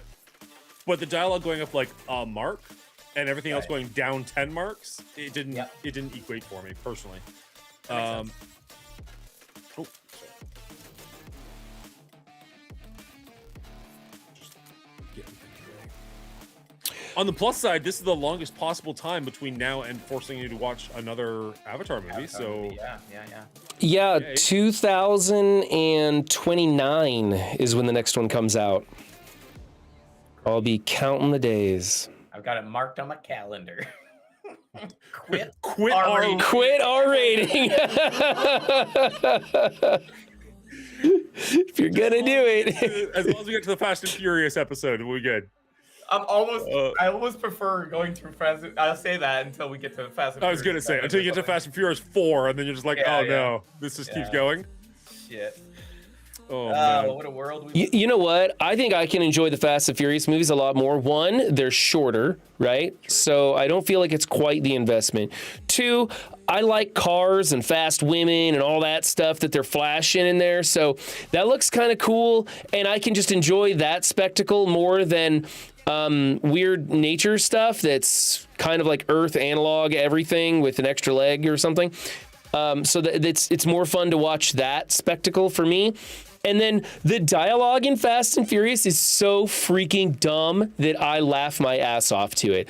I take a page from Will's book on that one, and I find it comical when it's not supposed to be because of how dumb it is, so I can enjoy it for that reason. They're so cool and intense. Yeah, they're just so over the top. And whenever they hijack a truck or something, I'm like, that's not how that works. That doesn't function like that. Nope, you can't drive underneath it like that. Nope, the trailers don't detach like that. Nope. I think to some extent the Fast and Furious movies know what they are. Yeah. This is especially at this point. pretending that it is something it is not. Yeah, Right. that's the other thing too. This one's trying to take itself seriously, which is why I was hoping it could take a turn for the better with dialogue and storytelling and dynamics and arcs and all these things. And they tried a little better, a little harder in this one, but like you guys said, it wasn't enough to overcome it. So, I also want to say, Brian, it is refreshing your positivity and outlook on society, whether you're right or wrong, is debatable. I'm optimist. I'm an optimist. Nice to see some optimism, even though Dan and I just ragged on you the whole time about it. I mean, if people from our generation and younger understand the atrocities that humans have committed and know right from wrong, hopefully they can make better decisions when they get older. We already have a lot of people speaking out against AI and comparing it to nuclear energy for the same reasons we were discussing earlier, things like that. And not only that, but we're always looking for better ways to go forward cleanly and less destructively and being more observant. At least I think that's what we're working towards. We're not there yet by any means. You know, it took us thousands of years to destroy this earth, and we're not going to fix it in one generation, but we have to try and continue to be impactful in every way we can. If that means just, you know, sorting through your garbage to recycle, and that's the best that you can do, well, thanks for helping. You're not really doing much, but I appreciate it. But, you know, if the rest of us want to be kind to one another and accept each other's individual isms and just be a better society in general in every aspect, well, I hope we can do that. And it's just frustrating that shows, movies like this, depict things so simply, so black and white, so good versus evil, that it's almost comical for them, that they even allow atrocities. And I would like to say this. We had a lot of Na'vi on Na'vi fighting in this one. We had a lot of Na'vi deaths, and it wasn't just slaughtering humans wholesale because they were such bad people, which I didn't like that. I didn't like, hey, we'll paint them bad, and that's going to let us get away with murder over and over and over in this movie, which is what they did in number 2. Not so much of that in this one. There wasn't such heavy speciesism in this one, and I did appreciate that. So that helped bring the score up a little bit, because the problems in our world and in our society are not black and white. They are not simple. They are challenging, and they will take many, many lifetimes for us as people to overcome. But we need to keep trying, we need to keep talking, and we need to keep communicating with one another and having respect for each other's differences. Sorry, that was a rant. That's fine. It's gonna be cut from the episode. Yeah, yeah, cut that shit. I was just giving Dan time to calculate, so Yeah. I'm good. I'm good. I'm ready to go. I was just waiting for Yeah. you to finish. it's all good. All right. Humanity's only hope is Thanos right now. And with that, Avatar goes down 1 point to 65, keeping it exactly where it was.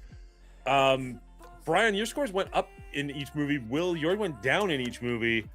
I'm sure both of you would love to see this franchise much lower than it is, but is this okay for you? Can you live with it? I mean, you wanted it below Gremlins, and it never got close, so. No, that's fine. I'll take any point I can get. So 1 point down, that's a win. Yeah. Taking this franchise down 1 point at a time. Well, I tell you what, if Avatar 4 in, 3-4 years from now comes out and they don't drastically tell me something fresh and new, I'm going to be so much harsher on the score. Yeah. I didn't impact this movie quite so much, being it's a rehash of the previous film, because I was happy that they attempted to bring up some of the other writing issues in this film. They didn't do a great job, but they attempted it. And so I felt like, okay, we had a slight uptick on this one. I think, Yeah. Dan, overall, you probably tanked this one the most. Like, you're the point difference. Probably. Yeah. Your possible. score went down. It went down 7. Oh, sorry. My total score went down 3 points. Right. But this score went down 13 points from the movie before it. it's not. The thing is, it's still got a pretty decent score because I still had a good time. It still looks incredible. The music is still fantastic. For the parts that showed me something new, I enjoyed being in this world.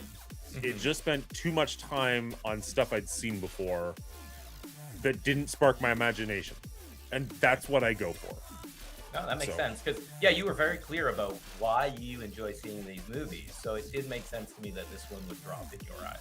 Yeah, and again, a chunk of it was also annoying. I'd have to talk about it with you guys. I'm like, I got nothing. This is exactly a carbon copy. I got no ammunition. What do you do? Dad's what do you do?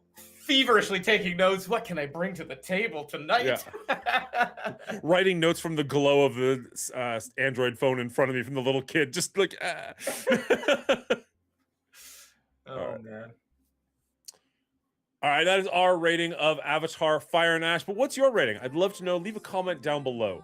We record this live over at twitch.tv/The Mongolia Show every Thursday night at 9 p.m. Eastern Standard Time. So head over there and hit the follow button if you want to hang out with us live, or if you made it this far in the video, make sure you hit like and subscribe so that I see you in the next one. Getting good at that outro, Dan. Hey, I don't remember. I think you say something on it in the intro to these, but I think we should maybe point out a little harder. Stick around to the end of the film, to the end of the video, to see our score, kind of thing. Maybe for retention purposes. I think you do mention something about that, but maybe hammer it a little harder or something. You take a franchise, break it down by movie, give it an overall score, and throw it up on the board to see where it lands compared to the other movie franchises. Yeah. And then so maybe hit it again with, so be sure to stick around to see what that score is. Something, I don't know, something like that. Just because I feel like the big reveal at the end, like I wait to see where it comes out on the board. Like that's kind of a big thing. And I think we should maybe remind people that there's that ending. It's a long video. So if you do hang into it, or skip to the end if you have to, because fuck retention, but you know, but just to let them know that, hey, there's something at the end of this that's pretty juicy, so hang around for it. Yeah. Well, okay, so while we were doing the scores on this one, because I always ask you, like, oh, how does this feel? It's like we've just talked for an hour, and this is the third movie, so we talked for 3 hours about this franchise. Yeah. We all know where our scores are going to be. But the next franchise we're doing, correct me if I'm wrong, is Kill Bill.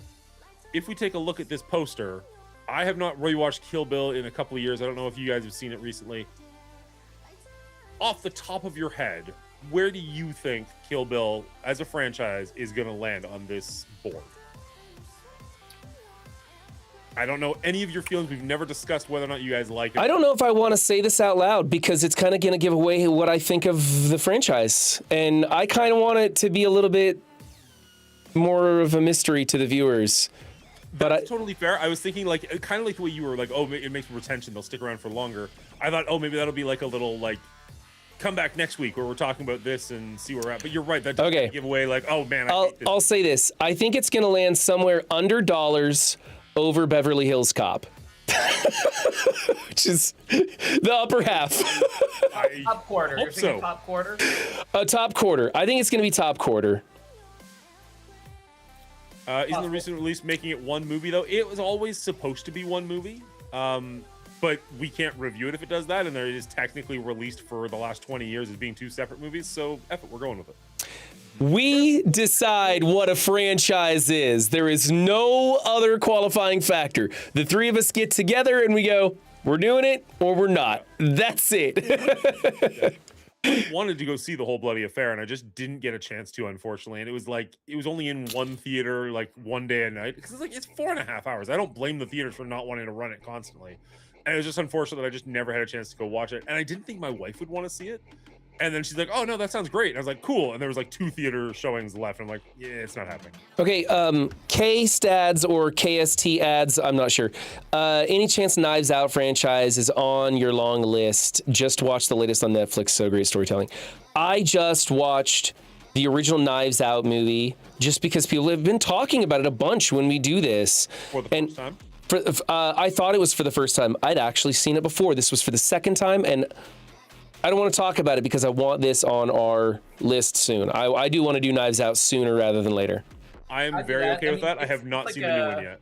It's kind of dark comedy, murder mystery type, right? Yep. It's a little Yeah. different than what we've done. It's a murder mystery with like a twist, which I mean they always have a twist, but it's And- like a twist on the genre as opposed to just a twist in the murder. Because if we do it soon enough, I took notes when I watched the first one, so I won't need to rewatch it if we do it soon enough. And then the next, what is there, 2 or 3 more movies? I don't know. I think there's 2 more movies. 3 now. There's 3 total. 3 total. Okay, so I haven't seen the next 2, and I'll get to watch 2 fresh movies for a franchise. I've seen 2. I haven't.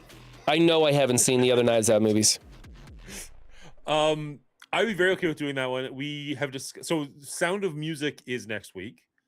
And then we're doing the Kill Bills, and then we've got one opening, and then the next Patreon pick. So it could be February or like late January and then early February, like if we wanted to do it as soon as that. Sure. I just wanted to be on the list sooner rather. It is something fresh and different from what we've done, so it's easy to put in this mix. Not hitting another sci-fi action movie again, so I think it's The good. other option is push Kill Bill because No, I'm down for Kill Bill. Kill Bill because it was coming to theaters, and then I just missed that window entirely. So. I'm down for Kill Bill. In fact, I'm gonna be imagining all the extras in Kill Bill as blue people and just let it go. And he's upset about the writing of the humans in Avatar. Yeah, Dan? Dan left. He didn't like that one, boy. I hit too low on that one. Don't chop up the blue people. It's precious to not be alone. Oh. Yeah, K-Stats, Clue's a great one too. I have rewatched Clue probably a dozen times. That's just a fun movie to watch. Yeah. It- Is it the best movie?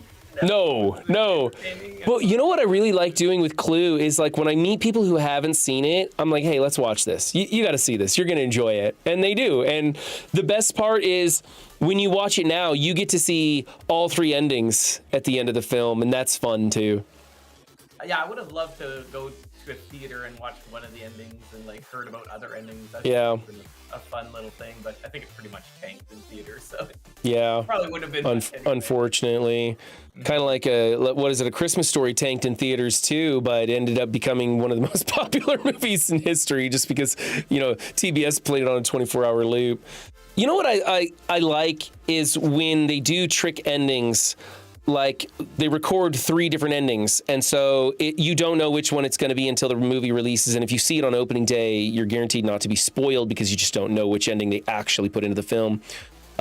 I also liked the movie Bandersnatch, how it was a choose your own adventure. People could get through that real fast, or like me, spend 9 hours watching every possible playthrough of that. And then the other one that Netflix did that was really cool was on Love, Death, and Robots, the first season.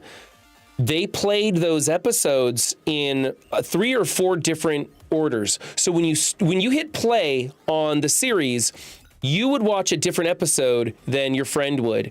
And you would meet each other at the water cooler and did you see the first episode? Yeah, it was great. And then you realize you watched 2 different episodes. It was kind of neat. So I like that. I think the show Kaleidoscope does something like that too. That's what I was about to say. There was a TV show, I couldn't think of the name of it. It's a Netflix show. Yeah. That plays. So Love, Death, and Robots is an anthology, so you don't really have to. Yeah, they're not connected. You can watch them in any order. Kaleidoscope, from my understanding, I have not seen it, so I don't know how well it works, is a set story, but it plays it in random order, and it works. Kaleidoscope What order is, you watch yeah. it in, it works. Kaleidoscope is amazing. You can watch it in any order, and you watch an episode and you think you understand it, and you watch another episode and it puts this other perspective on what you had already seen, and it blows your mind. You're like, oh my God, it's all different than I thought it was. And every episode does that to you. It's a really interesting way. I hope we have more storytelling like that. That's the one thing I really do like about Netflix. Netflix does some things I don't love, but like some of their storytelling is actually really interesting in that way. This most recent season of Black Mirror has an episode all about gaslighting, and they changed some things in the episode. So you can watch an episode of it where they're talking about a chicken restaurant, and I can watch an episode where they're talking about a beef restaurant, and it's the exact same episode other than that. But then we go to the water cooler and talk about it, like, oh, could you believe what they did with that like beef restaurant? And you're like, no, it was a chicken restaurant. What are you talking about? And they like almost find a way to gaslight you in real life with the episode. I'm like, that's Oh, that was in the most recent season? yeah. Pretty sure, yeah. I'll have to go back and look at that. All I remember was it Selma Hayek taking a dump in the middle of church? What was that? Was that Black Mirror? I have no idea. It was one where like Netflix releases the AI rights of your likeness and can make a show about you, but the AI takes your real life person. So people would do this crazy stuff in real life to tank the show because they didn't want their likeness being used. And so I think was it Selma Hayek? Maybe, I don't remember, but the character goes and she like takes a dump in the church to make the character in the story take a dump in the church. And I thought that was a really cool story.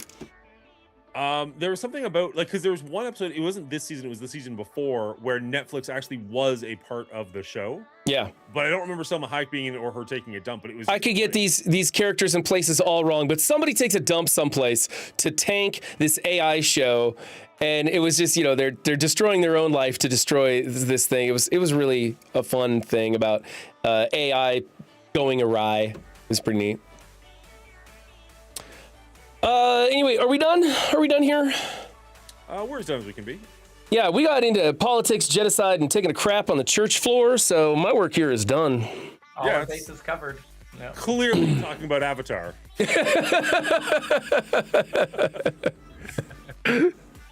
All right, guys. I'll see you on Sunday for The Sound of Music. You guys have a wonderful holiday season. I hope you all safe and well. I'm talking to my co-host when I say that, but obviously the audience as well. I'm going to stick around for a little bit. I think if Bubba is still around, we're going to play some Bro Force. I don't know if either of you are familiar. I am not.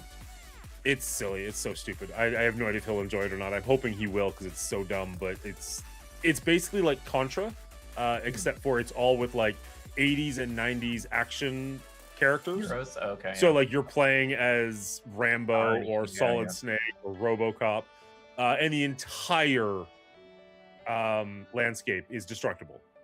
So you can cool. really screw yourself. That's It's pretty funny. great. That sounds cool. It's like $2 or something. But I've played it before. It's great.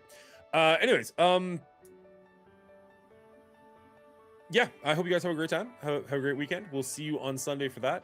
And next week, I can just throw it out there. I've been throwing a lot of games your ways. Let me know if there's ones you enjoy more, ones you want to play, or ones you want to throw my way. Make me on the hot seat and look stupid for once. I mean, I do a pretty good job myself, but if you guys want to help out, go for it. Let me know. Otherwise, I will see you after the holidays. If Sounds I don't, good. see you topside before then. All right, thanks, guys. I'm sending my viewers off to Dadpool Games. He's up and running, playing Battlefield 6, and I'm going to go get some sleep. I hope you guys have a wonderful week. If I don't see anybody, I'll probably be streaming Arc Raiders tomorrow, but if I don't see anybody, have a Merry